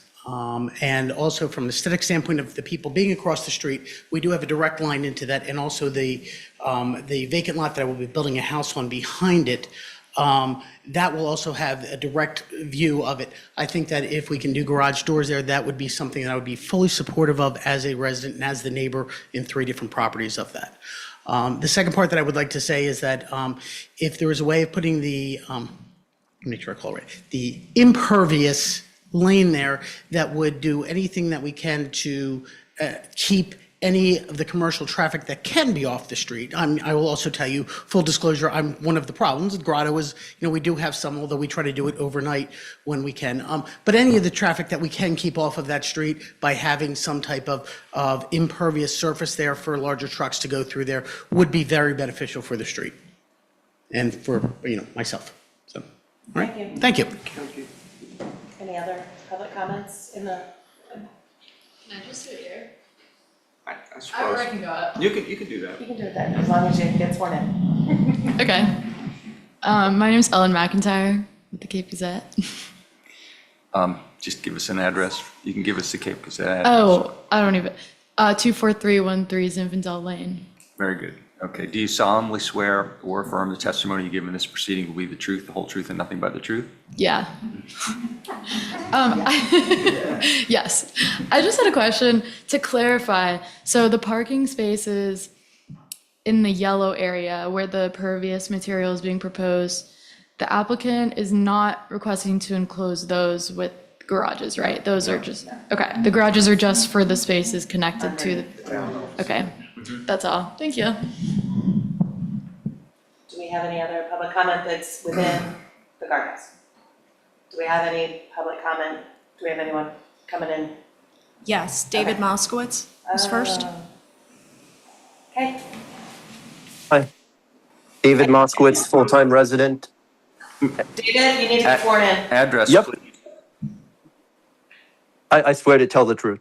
Oh, no, could you give us an address? David Moskowitz, 25 Reed Avenue, Dewey Beach, Delaware, 19971. Mr. Moskowitz, do you solemnly swear or affirm the testimony you give in this proceeding will be the truth, the whole truth, and nothing but the truth? Yes. Can I just have a point of clarification? This was advertised as 2 separate hearings, one for the garage and then one for the asphalt. So I just wanted to see if this was combined because, or should I speak for both or should I speak for one or the other? We've effectively combined them. We will vote on them discussion, separately, Mr. Moskowitz, but we combine them for the purposes of, Discussion. discussion. So the answer is you may comment, or please, whatever comments you have, now's the time to make them on either of the 2 variances. Okay, perfect. So the applicant is stating that because they cannot meet the DENREC infiltration stone depth, they should be allowed to use asphalt. Respectively, that is backwards. An ability to meet DENREC infiltration requirements does not authorize impervious paving. It actually disqualifies impervious paving. If infiltration won't work, asphalt is prohibited, not permitted. Under 7 DE Admin Code 5101 in the information BMP standards, DENRAC explicitly states that the infiltrating surface may not be covered by impermeable materials such as asphalt or concrete. The manual is also clear that when infiltration feasibility is limited, the designer is expected to select an alternative approved BMP type, not eliminate infiltration. And if they are claiming pervious performance is limited here, then impervious asphalt would perform even worse.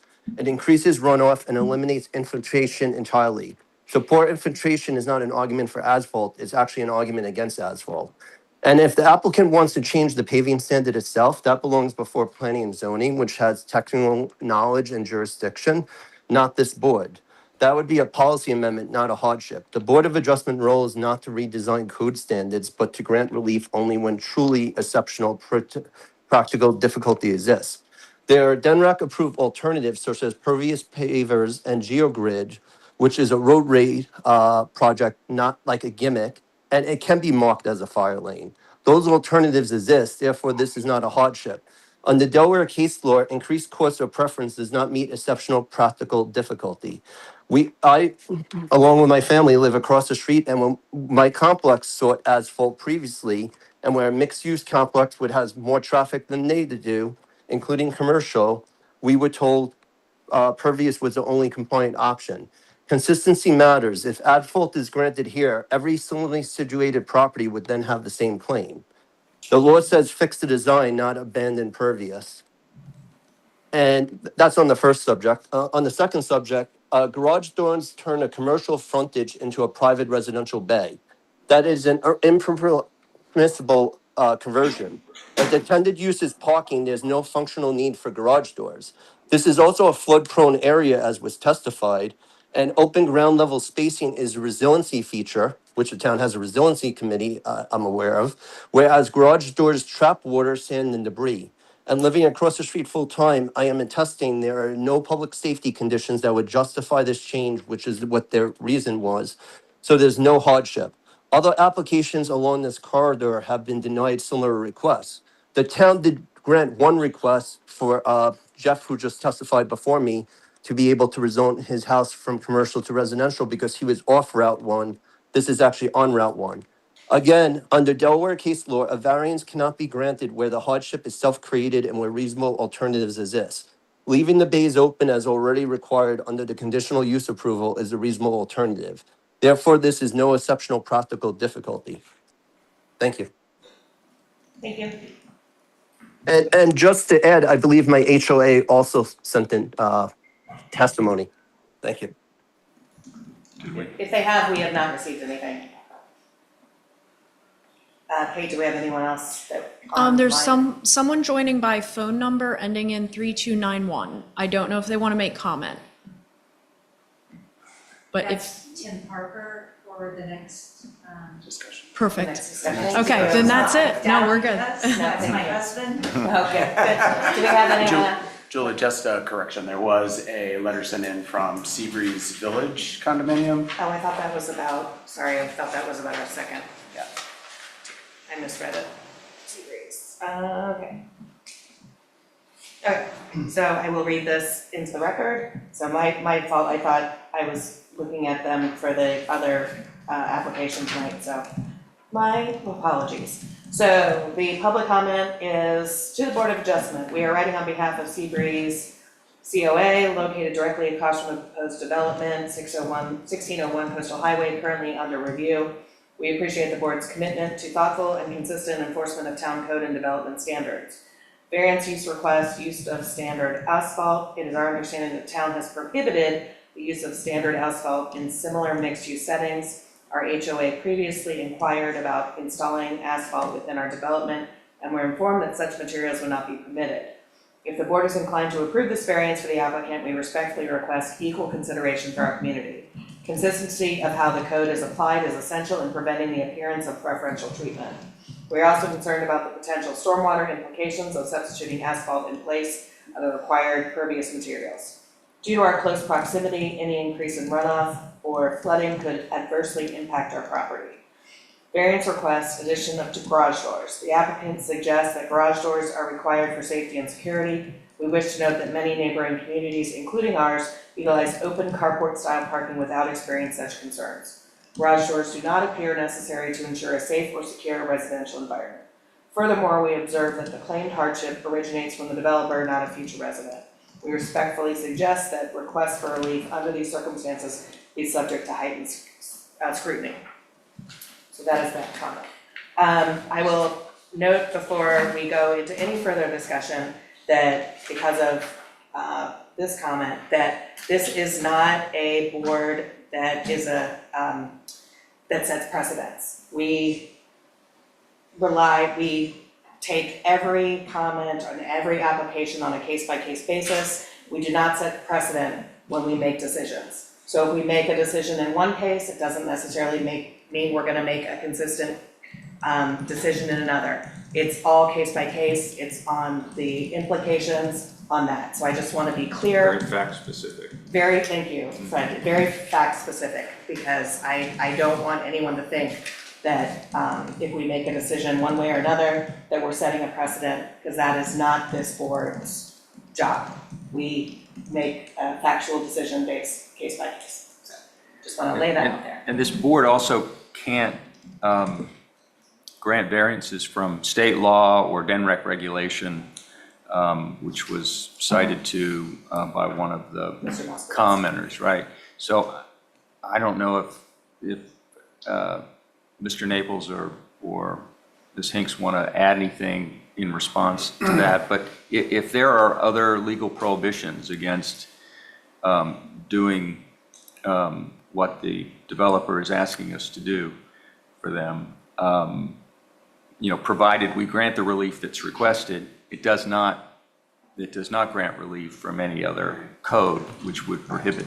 And I think we've said that in previous meetings, that just because we grant a variance doesn't mean the town, usually it's in pre-construction, that the town doesn't still have to approve the rest of their requirements. So thank you for pointing that out as well. So do we have any other comments, public comments before we close? Anything else? Okay. So I'm gonna go ahead and close the public hearing with regard to these two matters. We still have a chance to get clarification and discussion from Dawn around garage doors, and if that's because. Yes, because yes. Dawn?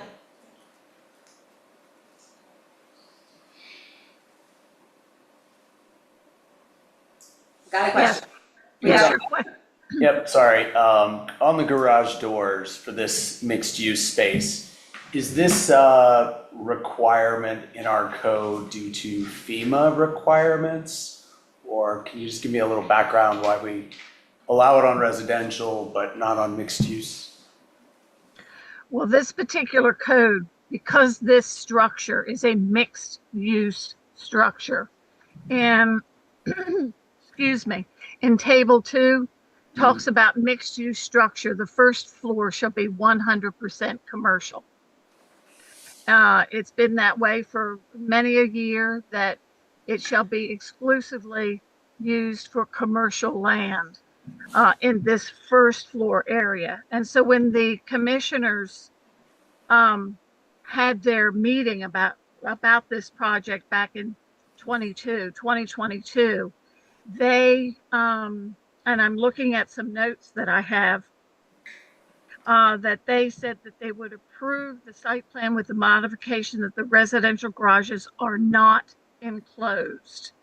And so as a result of that, whenever we, the building department, received the plan and now the request for these doors, someone else has got to make that decision because of the commissioner's statement that they would not have enclosed residential garage doors. Mr. Hardy, there's no FEMA implication there. That's kind of what I got. Yep. It's a zoning, yeah. It's a zoning. Zoning, yes. Thank you.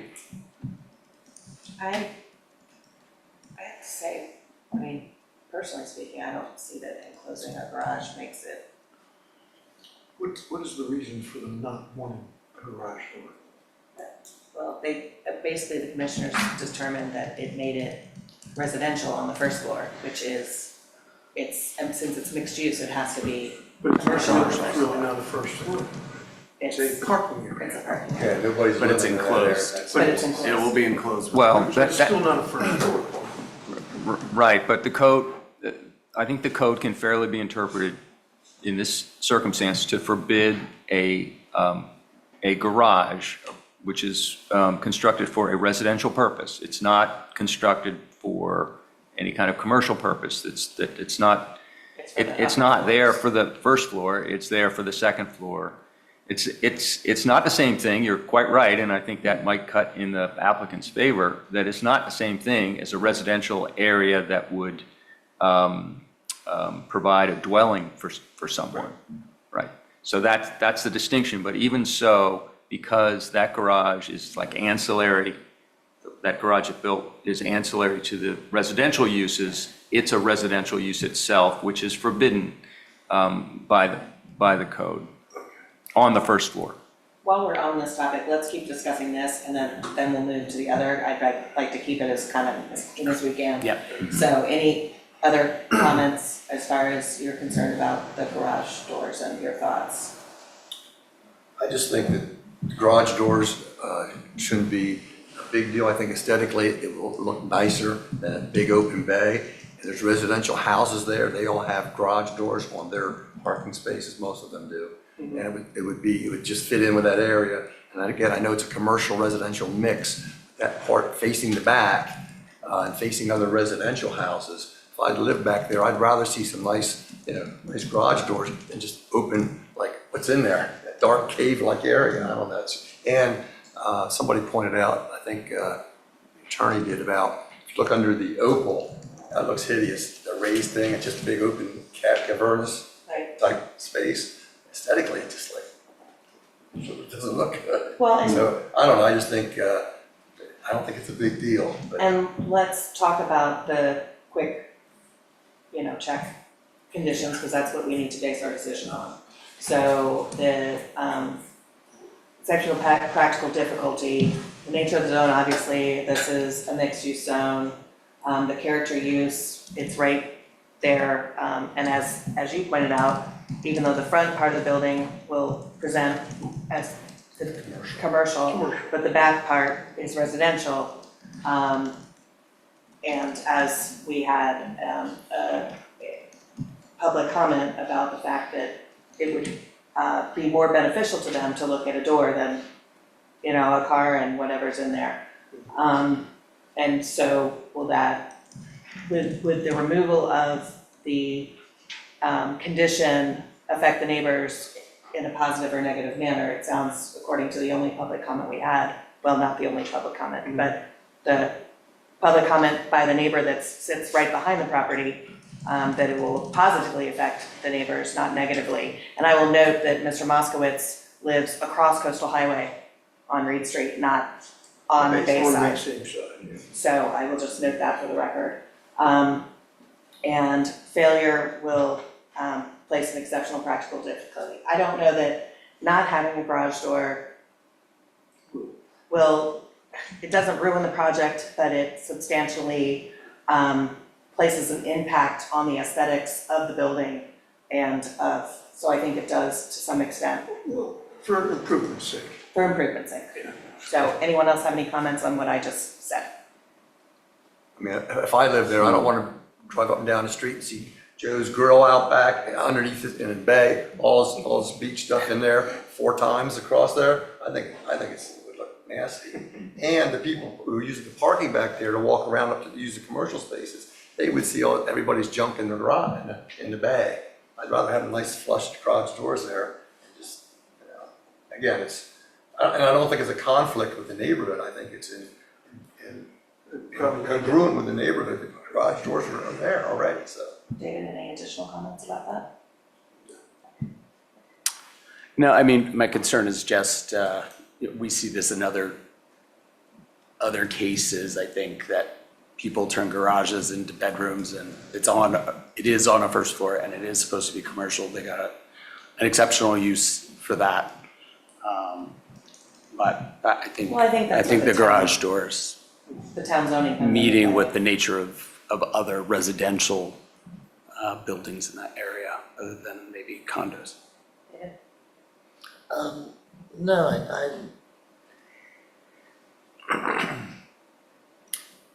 in terms of the standards, it does seem to be a normal sort of improvement. And if you're saying that the character is the residential of the second and third floors, then I mean, that would make sense. So I understand that the problem here is simply that the way the zoning is written is nothing on the first floor should be considered residential.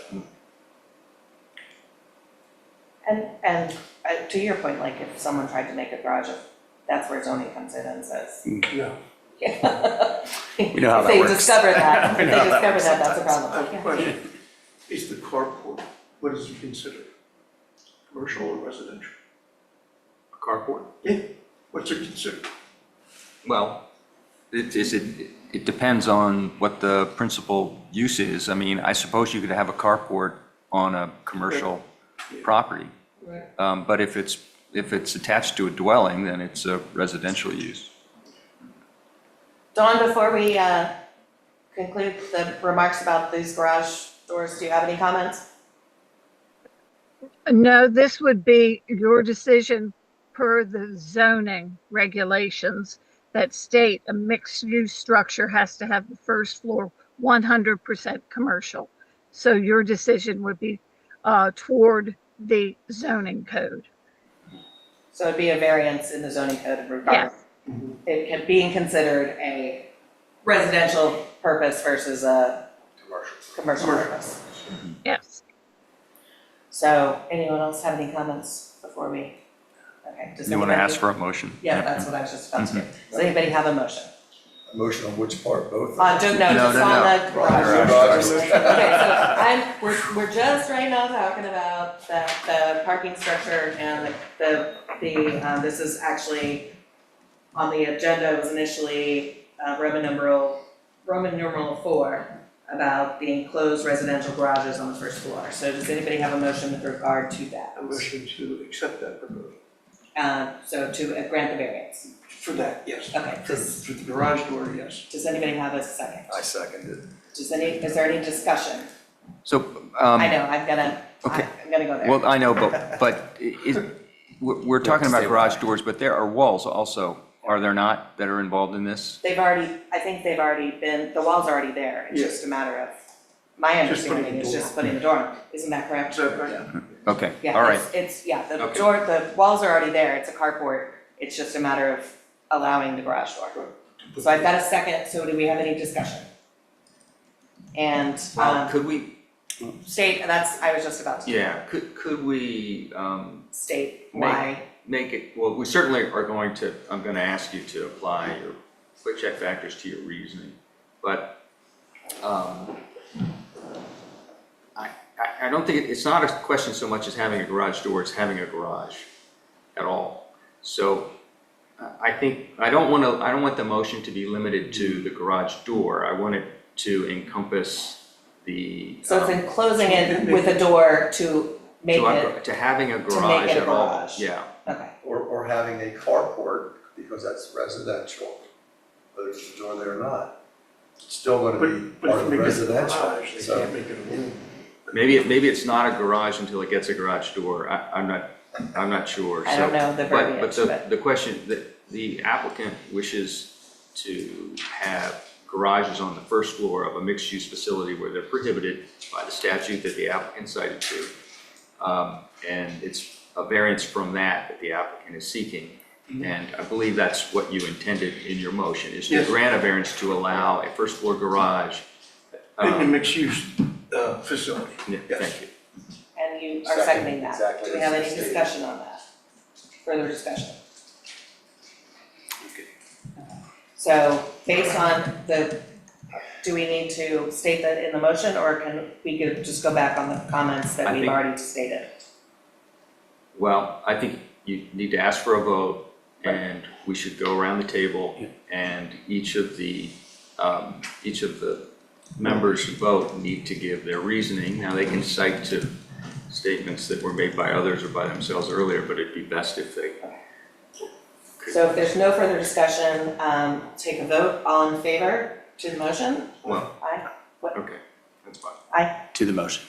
To the motion. and what is the motion? The motion is to approve the variance to allow the garages, you know, the enclosed garages on the first floor of the mixed-use property. Well, I guess my concern would be. Okay, this is why I asked for further discussion. Okay, Condition it. But Excuse me, quick. instead of a voice vote, though, we want to go around the I table. know. One at a time. I know, but Okay. I wanted to get, and then go around the table. Okay, all right. If you want to do it that way, So how do you vote on the motion? but I think you Well, I wanted would further vote to discussion. approve the garage door with the conditions that you can't have electrical, you can't have plumbing, you can't have whatever in that garage.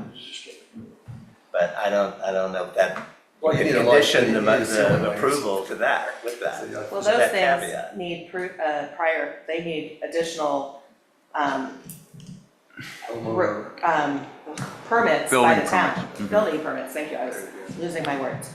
Building permits by the town, so obviously that would need further town approval. Mr. Shuey, I think you can say that you support this motion, but you and the board would be abhorred to learn that there was ever an effort to convert these into residential spaces, dwellings, and that the town should inflict its might on the It's wrath. Anybody who does. on anybody who does it. It's certainly not your intention in granting this motion to allow that space to be converted to a residential use. That's correct. Yeah. So, Any more? No. On the- So anything on the subject of, to the extent it might be significantly impact adjacent properties? It seems that would have minimal impact on adjacent properties, and it is in the character with the other, we saw examples of other residences with garage doors. Again, it is the way that it's written, that it applies to no residences on the ground floor of a mixed use. And I believe you said that a garage would be a normal improvement? Yes, normal. Mr. Hardy? I would vote in favor. I think the garage door and a garage in residential, even though it is mixed use, I feel like the town has given them kind of a conditional use for the garage or the carport. But I think it fits in the nature of the area. We see it in many of the residential areas around there. I think, removing this doesn't really impact the neighbors or the other businesses around there, so I'd be in favor. I'm in favor of it for the same reasons. It doesn't impact the neighbors. It's aesthetically better, improves the property. It is residential, so I approve. you're up. I'm up. Yeah. I already had my say, but criteria 1 and 2 are pretty similar in nature. The zone where the property lies. Does that mean you're in favor? Just making sure you're in favor. Oh, I'm in favor. I already I voted just want, yes. I just did Did we say do- yes. did we do that vote I know, already? just making sure we're, Oh, yeah, I'm in I gotta be favor. clear. Okay, so 1 and 2, the character and use of the immediate vicinity, I think it fits well. I think it's an improvement, other than the open type of carport, if you will. Where the removal of the restriction on the applicant's property would seriously affect the neighborhood. I think it would affect them aesthetically, positively with that versus the open look that it has. And where the failure to remove the restriction would create unnecessary hardship. I don't think it'd be a real hardship. I just think for the benefit of the neighborhood, I think it would be a positive thing. It won't be any negative impact. So I'm all in on the garage doors. I also vote in favor for the variation based on the reasons stated and my prior comments. And I apologize, I meant to say roll call vote, and I said voice vote, which was, Sorry. Yeah. No problem. We got through it. Sometimes we have these meetings so rarely that we have to refresh our memories about how we run things. I don't have that excuse though. We do. Although apparently at the end of the meeting, we've got more applicants that we need to decide to do. So, okay, so turning to the second application with regard to the impervious material for the driveway versus, the pervious that's required by the statute. Do we have any further discussion on that? And I'll just note that they've come forward with an alternate to their original application, which is what they're presenting. So you're not voting on whether the entire surface should be impervious. Correct, it's just If you grant the motion, it will be a modified request. for based what- on what the graphic that we saw. So it's the fire lane portion, the green portion on the graphic we saw versus the parking lot portion. Do we have any more discussion? So they just want the parking lot to be, They want the fire lane, the green portion to be impervious. and the other part to be. Will stay the pervious, which is what is right now required by the town. And I think Dawn already kind of told us that it's kind of up to us, so if she has any more comments, she's not gonna comment any further. Unless, Dawn, you do have a comment? Well, Nope. no, okay, Okay. that's best. Nope, Yeah. yeah, I didn't think so, I just wanted to make sure. Well, do I make my comments after we vote? Well, no, we're I don't wanna gonna, vote twice. well, I'd like to make sure there's no further discussion, before anybody makes a motion. Any further discussion? Does anybody have a motion either for or against the variance? I can't make it, guys, I'll so, make a motion for it, to grant the variance, sure. based on what we saw. Based on all the discussion, we had experts on material, experts on contracting, on road surface, on the geological, whatever it's called, all that. And other than what Mr. Moskowitz thinks there's another structure that the experts couldn't tell us about that would work as a pervious substance that would be hard and hold up like an impervious surface. I think he might have mentioned the name of a product. I don't know if you guys were listening. But I thought we had exhausted all the possibilities, and it's a wash. It's sort of like it was a wash. And so unless you guys know some other material, it's not titanium, it's something that's gonna cost billions of dollars. But anyway, Okay, so you have a motion to approve the motion to variance, approve do the I have a variance. second? Second. To approve the variance.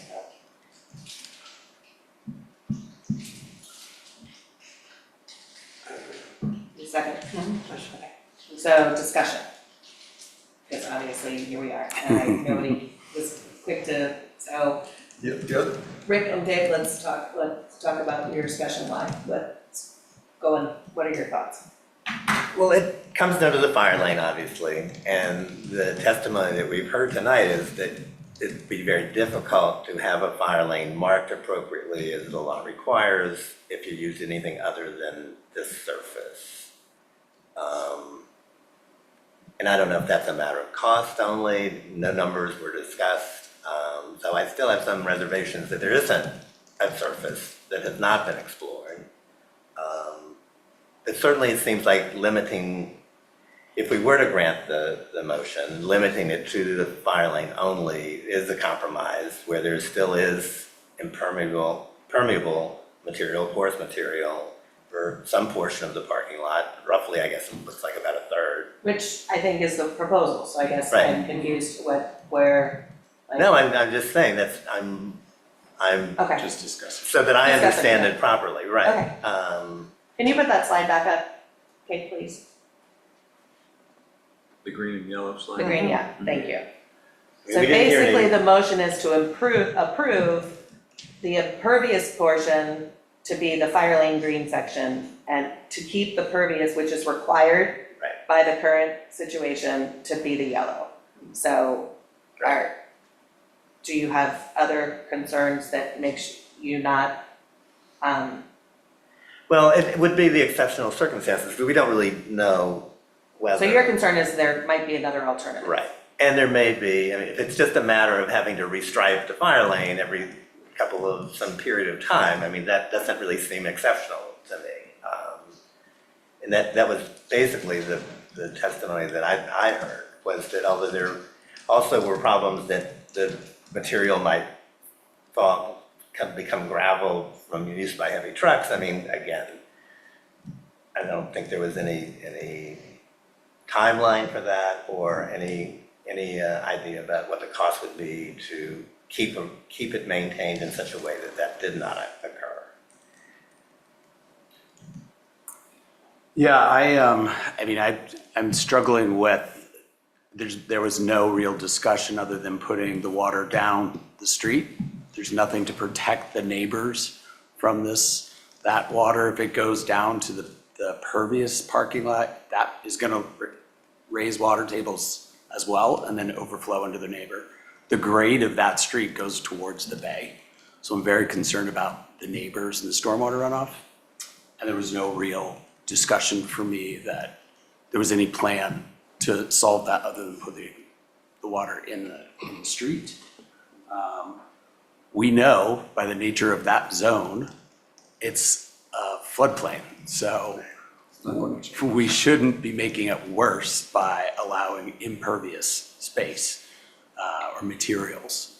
And I didn't hear anything about the pervious other than it won't hold up, it'll get costly to maintain, and I don't think that's a justification, I think, for an exceptional practical difficulty. Danny? Well, I did hear, even if they used all of the space the way they're supposed to, they're still gonna grade it, so the water will run off to read. So to me, it doesn't really matter if you have two different substances and they're graded the way they were gonna grade it anyway to run off the street. It's not gonna affect the neighbors either way, because if you have water there, it's gonna run off to the street, okay? Regardless of material on the fire lane and regardless of the material in the parking lot, okay? So if it was all the same, it would still the water's gonna run where? Downhill. And it'll go out to the street. So to me, and they also did discuss with the fire lane, if there's a lot of heavy use with heavy trucks, the pervious will get Disintegrate. it'll get beat up pretty good. So to me, it doesn't make any difference because the water will go where the water will go, regardless of material. Okay? One more thing, Rick, you had an earlier point that any change like this one I mentioned about the previous grotto, the square footage of impervious was there, and because of the change, and I agree with you that any change should at least try to improve that situation, and I think we've exhausted, from what I've heard from these guys, they've exhausted everything, and so we're not going to be able to improve it, but we're not going to make it worse. It's going to be the same, and that floodplain or flood water table is not going to change no matter what the hell we do up there. And again, But I would say you require it of all residential in that area, or that we require that impervious material be used in all residential in that area now. No. Prohibit. But I will say from personal experience, because I live on Pervious, Warren sorry. Street on the ocean Pervious. side, where it's impervious, blacktop, and because we live at the end of the street up by the ocean, heavy trucks come in and back and that material, even though it's impervious, we have to redo the blacktop Right. every couple of years, and that is It's because we live at the beach. so, and that is because of heavy trucks, and that is not impervious, it is impervious material. So I can understand how pervious material would be, even more susceptible to having to be regraded and redone even more often than what we experience in my neighborhood. So that's, just personal experience, but, I'm, okay, so we have a motion and a second, we've had a discussion, we're gonna go around the table and vote.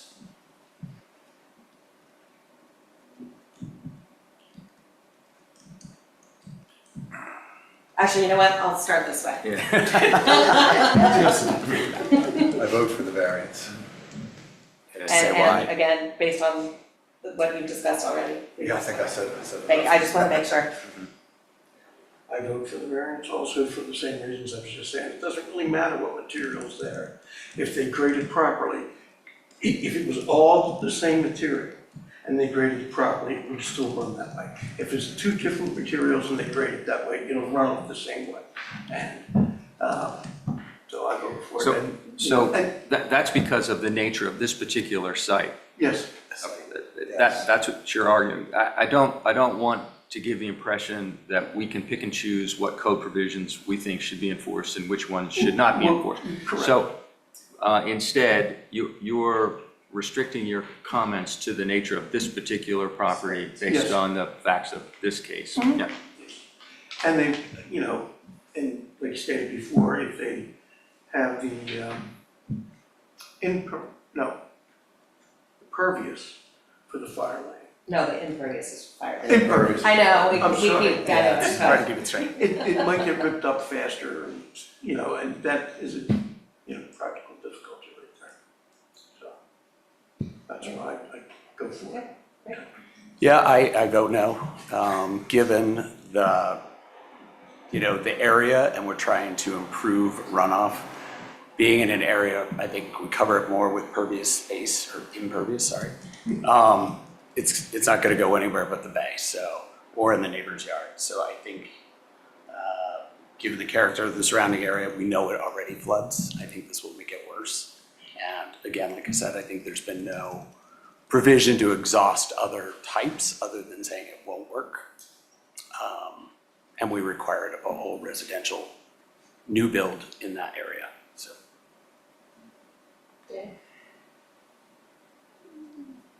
What I'm trying to get my head around is that for some rain events, if it were all impermeable, it would make a difference. But for larger rain events, when all the water is going to come back up, then it wouldn't. But considering that it is an area, according to Dawn, that is frequently flooded, and maybe by smaller events as well as large events, where the permeable would have some effect on mitigating that flooding.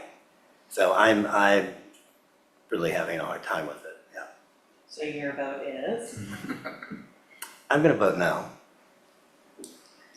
So I'm gonna vote to approve the variance based on my comments previously. I think in this specific circumstance, particularly by what was stated by the fact that the previous property, how it was prior to the construction here, was kind of the same level of pervious versus impervious materials, as well as the grading issue that Mr. Vogt had indicated, that I think there, and the fact that having the fire lane, having a pervious material would be an exceptional practical difficulty based on my experience within the town, that I vote to accept or to allow the variance. The modified variance. Yes. Right. Thank you, everybody. I appreciate that. So I think that makes it 3-2. And the motion is carried. So, moving on. Let me take a quick, and we're gonna take a 5-minute break before we get into the next. 5 minutes. You better take 5 minutes. 2 minutes.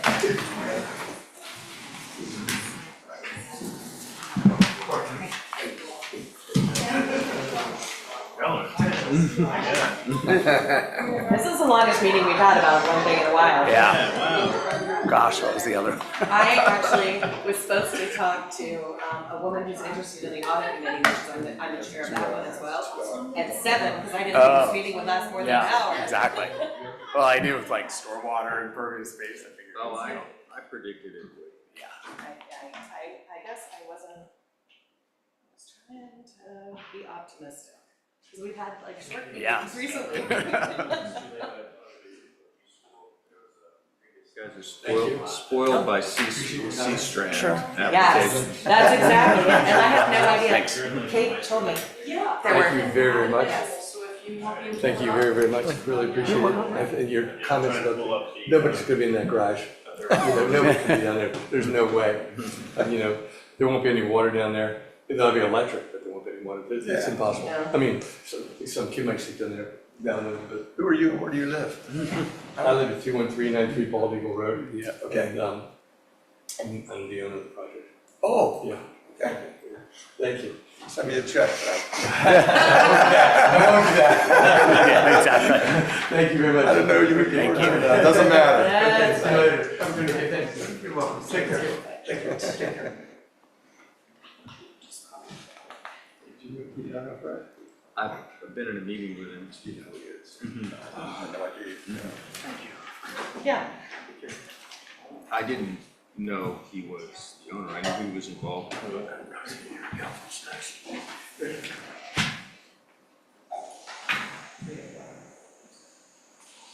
Now I'm talking to myself. Okay.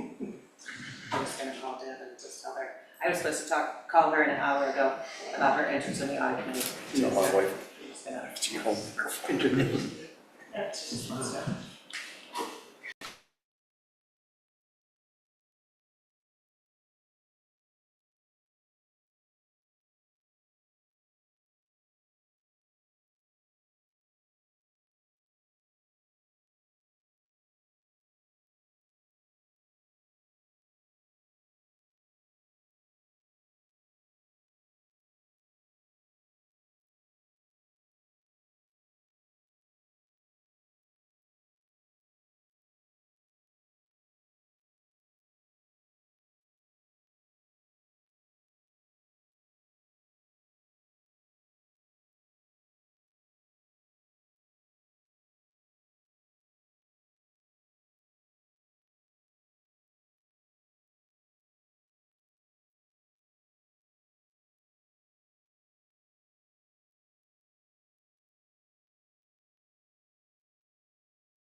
You're back. Okay.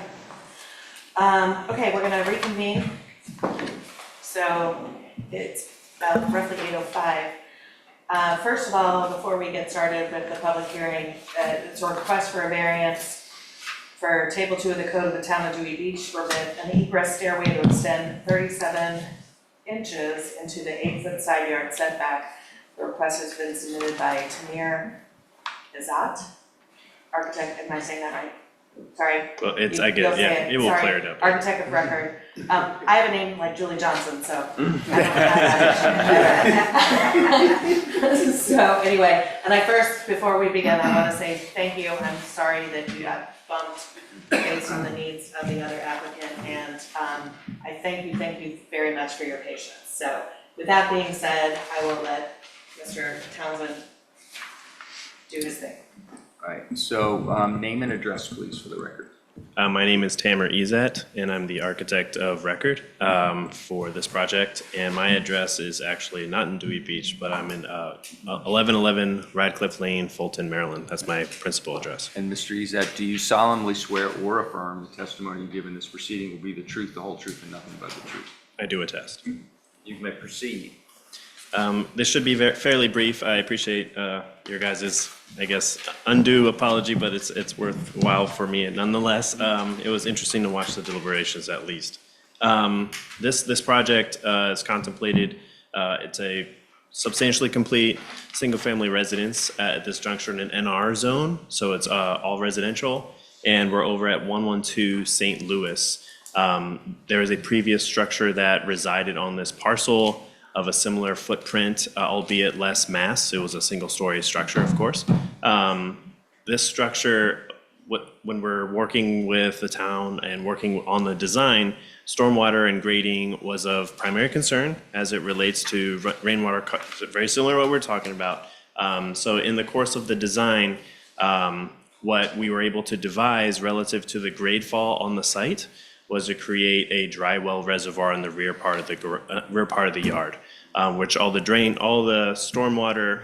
Did I do something wrong? No, you were, that's sort of my question to the last one. I haven't exhausted all means, so. Oh, well, we're on the right track, I guess.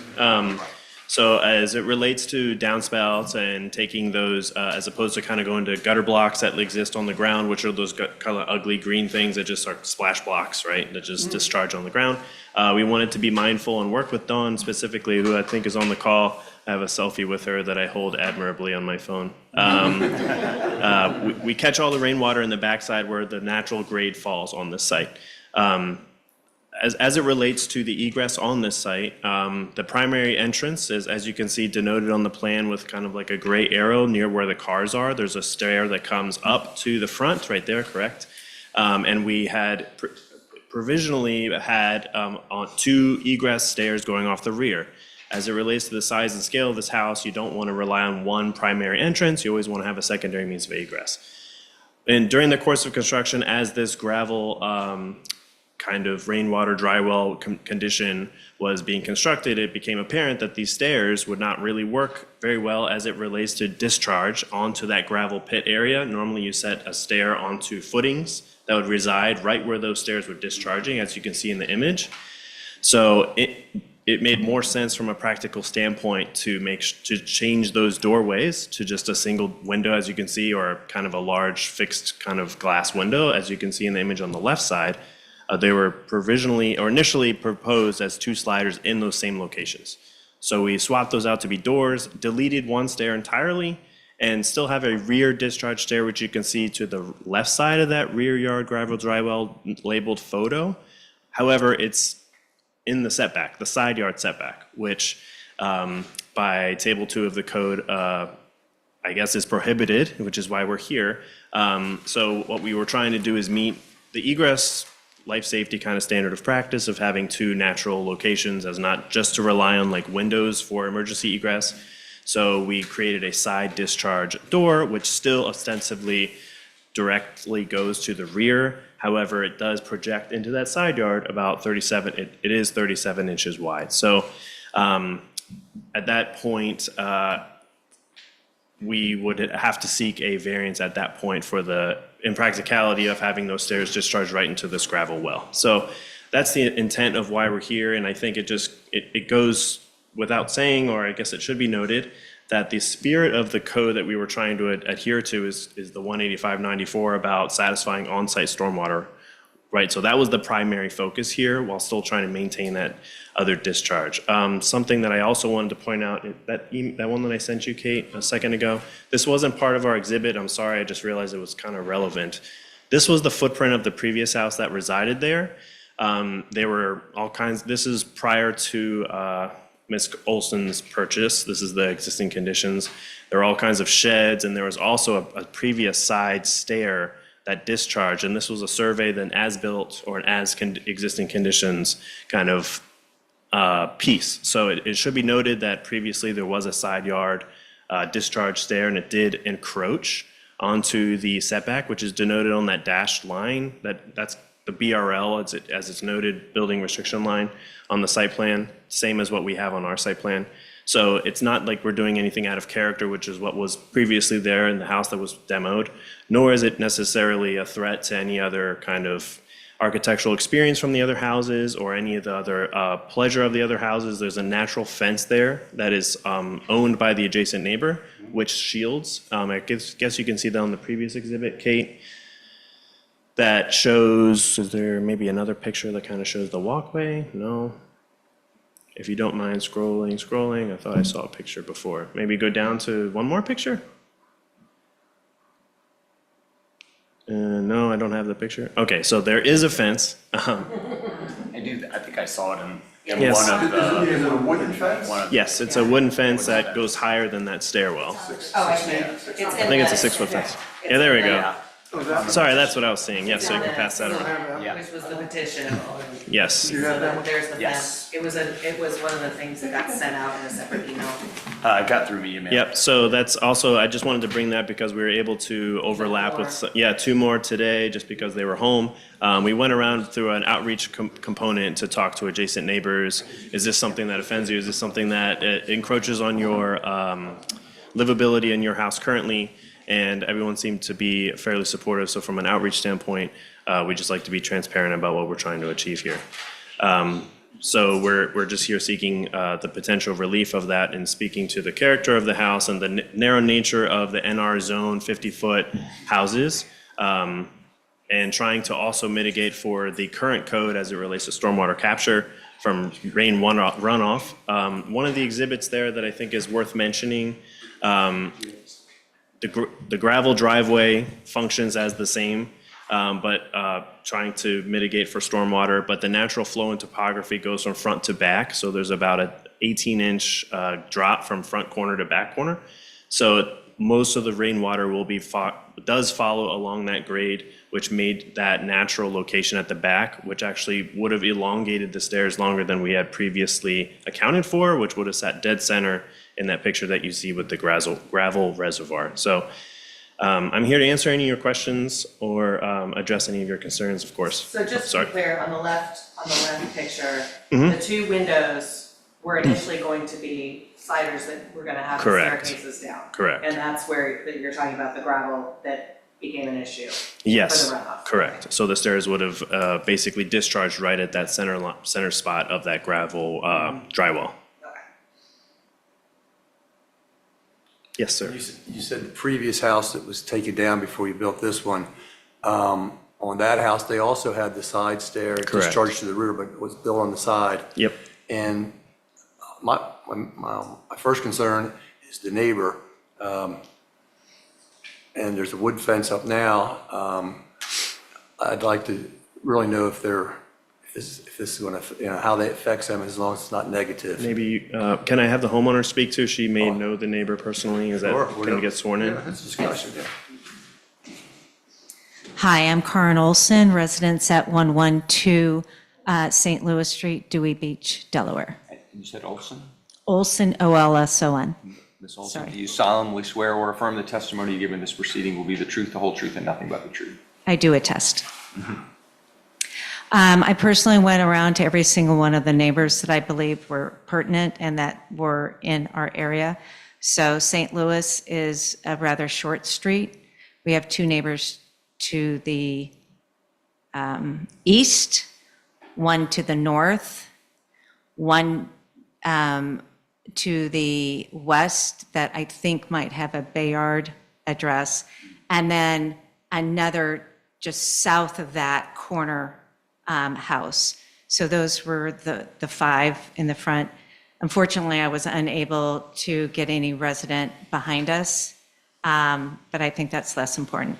I think the two to the west are the ones that share that fence with us, and both of them have signed the petition that is there, and I've spoken with them.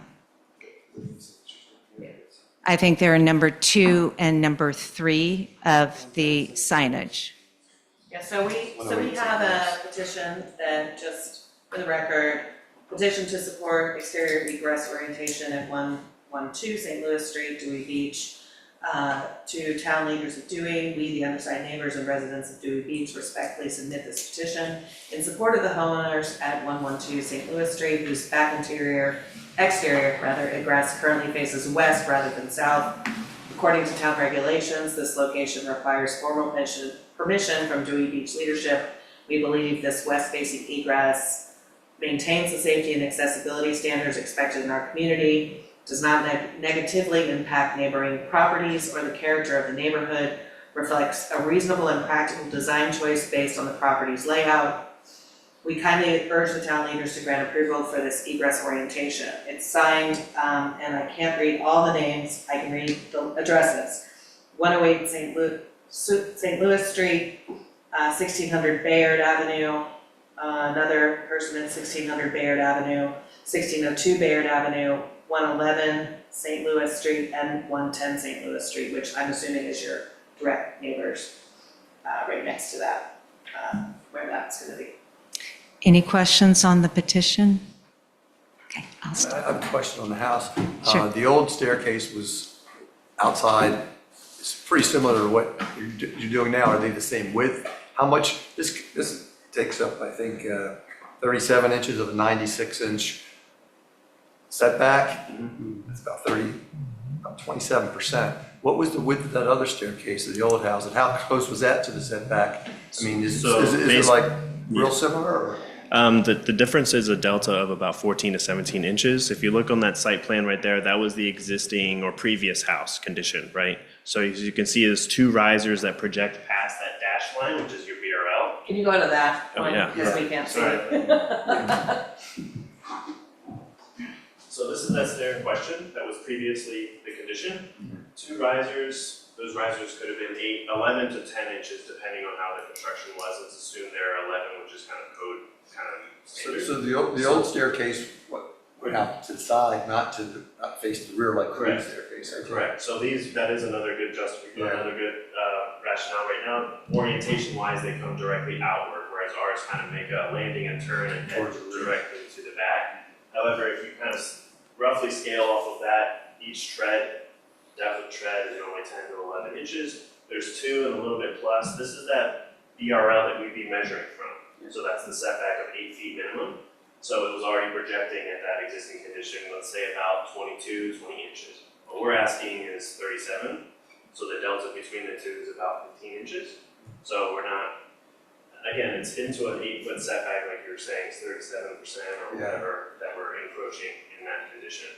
But again, still trying to stay within the intent of the code, which I believe is they want stairs on the front and rear to orient to the front and rear, not to encroach on their adjacent neighbors. So we're still trying to be very cognizant of that intent with this satisfactory, I believe, satisfactory approach. Do you know how old that house was?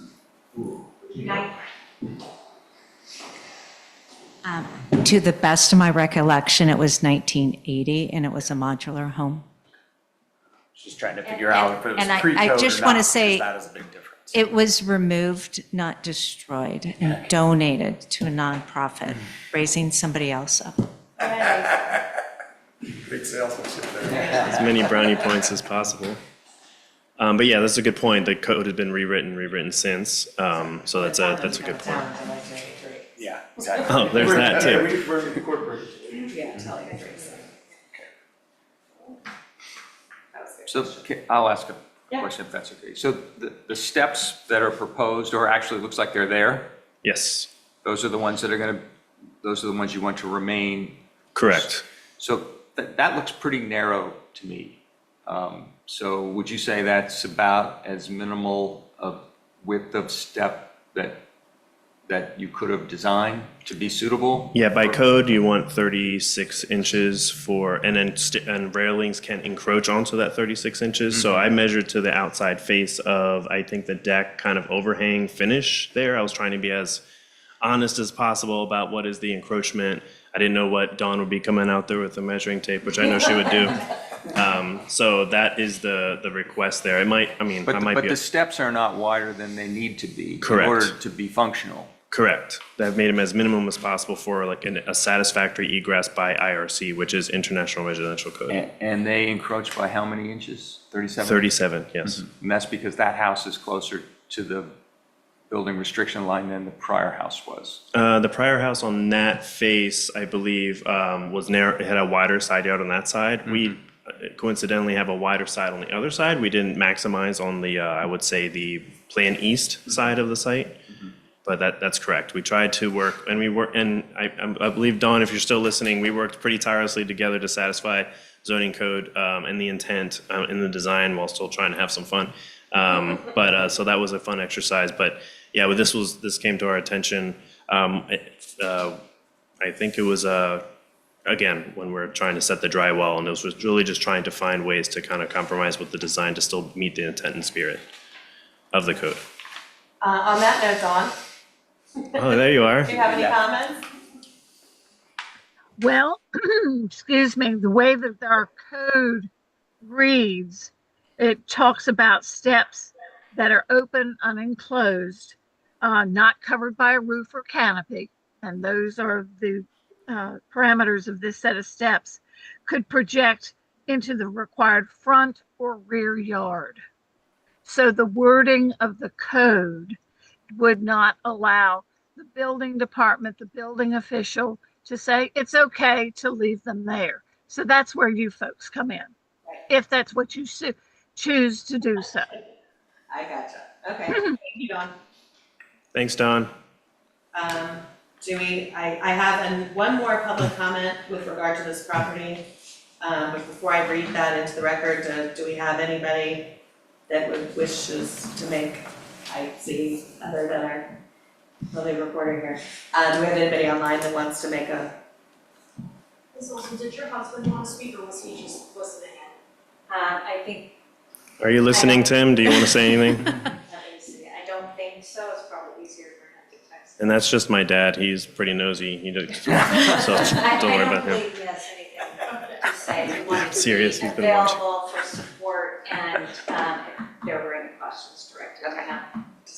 Is there anybody else on there that wants to talk? I can't tell. No.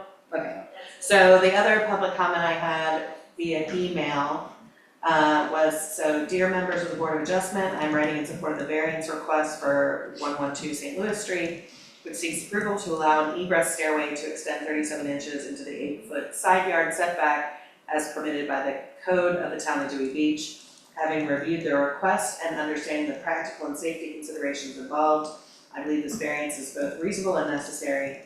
Egress stairs are a critical life safety feature, and in this case, the slight encroachment into the side yard setback appears to be a practical solution provided by the design team to avoid compromise of the necessary rainwater on-site controls at the back of the house. Approving this variance would represent a reasonable and common sense approach to residential development that supports thoughtful, safe housing in Dewey Beach.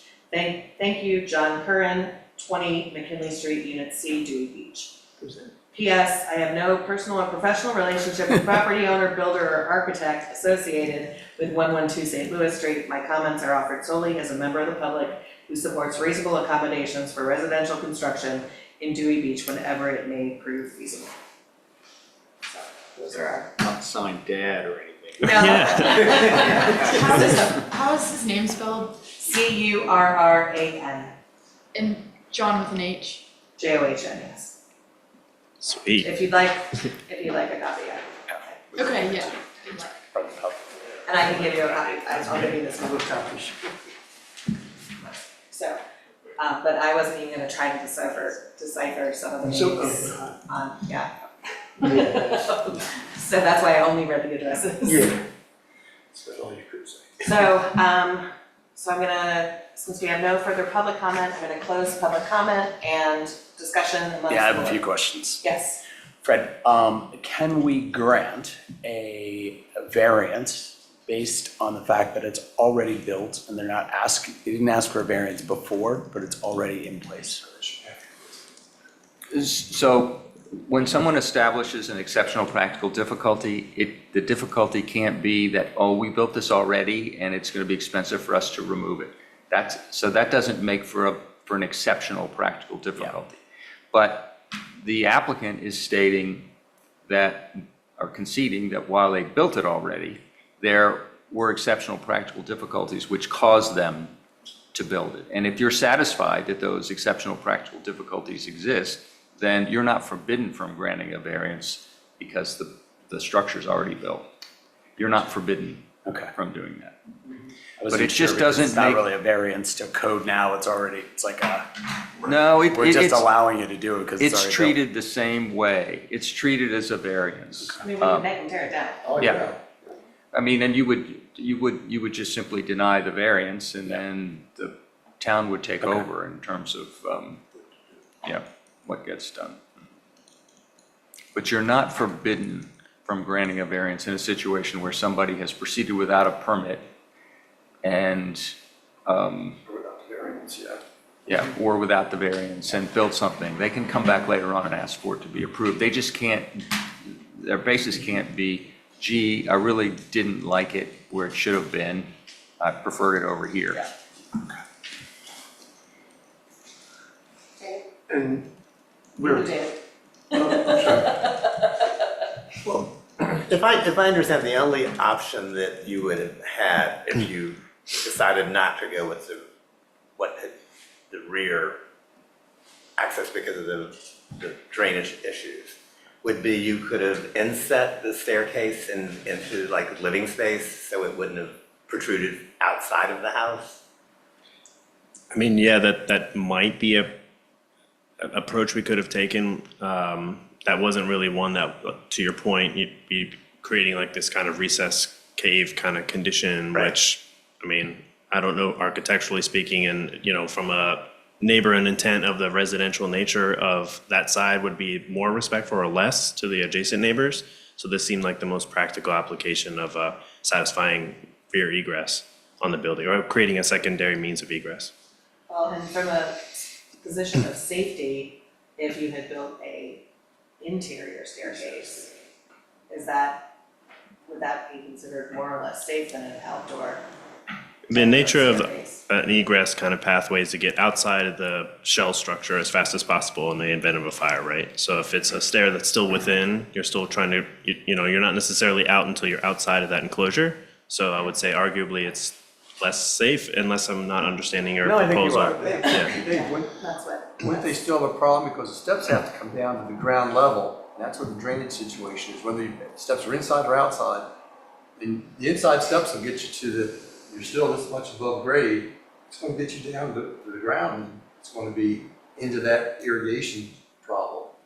Know what I mean? Yeah, so the previous. They left it on the side, they could have pulled it instead of having If they that recessed it in the platform, back you like could they're have just had it suggesting. go like Right. this right out of the house. Right. Because you've seen that done. Yeah. Okay. But then it would have intruded more into the side yard. Like you didn't right down into that whole irrigation. One at a time. Right. I was just trying to understand what Options. What other options are? that would not have protruded into the setback. Sure. Yeah. I think what's interesting about what Dawn said is the way that the code is written, it says allowable in front and rear yard. But I guess there's a kind of it doesn't say completely explicitly not allowed in any side yard, right? So that's where that kind of gray area kind of exists. And so it was, the way that the code is written, it kind of leaves a little bit of wiggle room where we come to you guys in extenuating circumstances. The intent always, as the original design was to have front and rear only. And so once we kind of dealt with reasonable and responsible site development, it kind of led us to this point. So There wasn't any kind of like, to your point, hey, let's build it and ask for forgiveness kind of thing. That's never my intent as a designer or architect. Developers here. But you know, we really like this town. I want to do more work here. I don't want to be that guy. So this was just a situation that arose during the construction. Any intent for a pool later? Tim might want to comment on that. He's adamantly. I'm just thinking how will affect that gravel pit. We need you, Ms. Olson, we need you. Sorry. Not if I want to remain married. So the answer is no.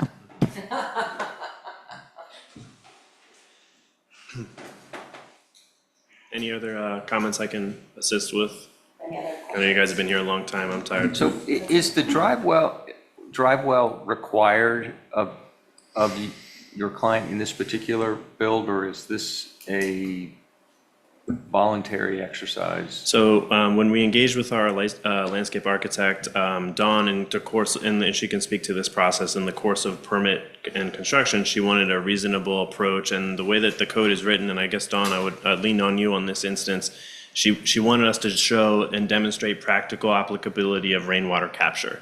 And so this was our approach to that. Dawn, I don't know if it explicitly says you have to. So it might not be a code requirement, but it was a build requirement. It was a building permit condition of approval.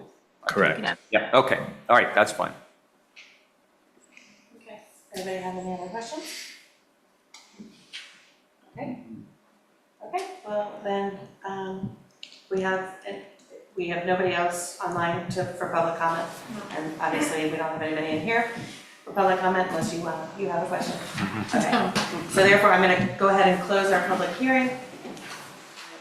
My point in raising that question was that they can't take that feature out and put a pool in. Exactly. That's my condition is, Right. because it does feel a bit like, we built it and then we applied the code. And now it's like, oh, we have a bigger backyard and now we can put in a pool.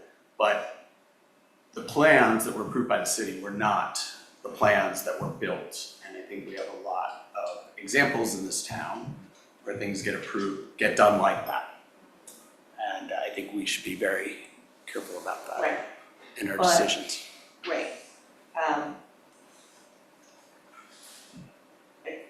To me, it sounds like in this incident, it was not that type of situation, but I get the cautiousness and the concern of that, because you're right, those things have happened in the past and, but, I'm sure Dawn could wax eloquent about all of that. Yes, Times that has happened. So, any further board discussion about this? Do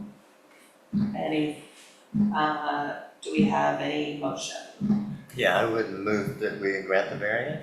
Okay, second? Can I second with a conditional or motion? Well, let's. See if we get a second Okay. first. Okay. Okay. And then discussion, so what is your? I think my concern is that we approve this and the Conditionally? water, if we approve it conditionally, that it should be that the water retention area that we've made the exception based on remains. Okay. So can I ask for an amended motion based on that condition? Is that the appropriate, that's the appropriate thing, right? Sorry. So you're amending the motion? Yes, You're amending please. the motion to ask for the condition? Well, I was having a discussion, but yes, that's how we Well, say then it. no. Does the mover and the seconder accept The condition. that condition? Yes. Yes. Okay, so let's go around the table. I'm gonna start, since you made the motion, I'm gonna start with you with the reasons for your vote and your reasoning. Well, in terms of the first two factors, the nature of the zone and the character of the immediate vicinity, I don't really think that those are particularly relevant. I mean, it is residential. It is a staircase, an outdoor staircase, but instead of being in behind the house, it's on the side of the house. I think that it would, if we weren't to grant it, then it seems like they would have to go back and do something in the rear, which would, again, cause the provisions that they've made to deal with ground water discharge, it would affect those, and I think that would be a hardship for the owner in terms of being able to make an improvement in the character of that they did using the dry well system. This was a reasonable alternative and doesn't have an adverse effect on any of the neighbors. I would vote to approve with the condition. I think it stays within kind of the nature, it's residential, it's not intruding on the neighbors, it's keeping it safe. I think, yeah, the impact on, like I said, on the neighbors is minimal. I approve for the same reasons, and, you know, for the water retention in the back, they'd have to do all kinds of different things, which is, you know, would be incredible. Just that's not supposed to be a consideration, though. I agree with these two fellows. So you vote in Same reasons, favor? I think we already talked about. I also vote in favor of the variance based on what was stated before, and I think, you know, trying to change the rear of the house to keep the original plan would be an exceptional practical difficulty. So therefore, I am in favor of the variance. So that's a unanimous vote. And before we close, I was told by Kate last week that we have 2 more applications, possibly a third, that are, I'm going to my phone for my calendar. Thank you. Oh, Thank you. So we need to pick a meeting for probably, we need 30 days, a little plus, so probably either toward the end of the week of the 8th of December or the beginning of the week of the 15th of December. Kate, does that sound like enough time? The 8th doesn't sound like that's quite enough. Not quite enough time because today's the 5th. Because it's got to go into the paper, it's No, got to that's get published. So the week of the 15th, I know we're getting into crazy Christmas time, but if we could do like Tuesday the 16th? Yeah, because that 15th, I just found out there's something. Oh, wait, I can't do, how about Wednesday the 17th? I have a haircut on the 16th. Critical. At 5 o'clock. I'm doing it right now. I'm doing it. Wednesday the 17th of December? That works. Does that work? I think that works. I'll let you know. But I think. I thought we already Yeah, had I a think schedule for that. You're good, I'm good, you're good. I'm good. And I'm But that could be something else. unfortunately good. This David thinks he's mostly good. David, do you think you're good? Well, I'm, what time? 6 o'clock, our normal time. Okay, I'll be in Central Time. I think I could do it. It's Via Zoom? I'm flying that day, yeah. Okay, so, let's plan on December the 17th at 6 o'clock. Fred, does that work for you? I think so. Okay, so let's plan on that. And if something crazy comes up, you guys let me know, and then let's go ahead and do that, Kate, for those 2 new requests. So how many will there be in total? Right now, there are 2. So it'll be 4? No, they're just 2, there are 2 Oh, okay. requests right 2, now. possibly Okay. 3. There's I am potentially a conflating them. 3rd request, but we haven't gotten it yet, so it's not official, but they may, but if they don't get it in time for it to be posted, then they're out of luck. So anyway, so on that note, so we're gonna plan our next meeting for then, and can I have a motion to adjourn? Motion to adjourn. Second. A second. All in favor?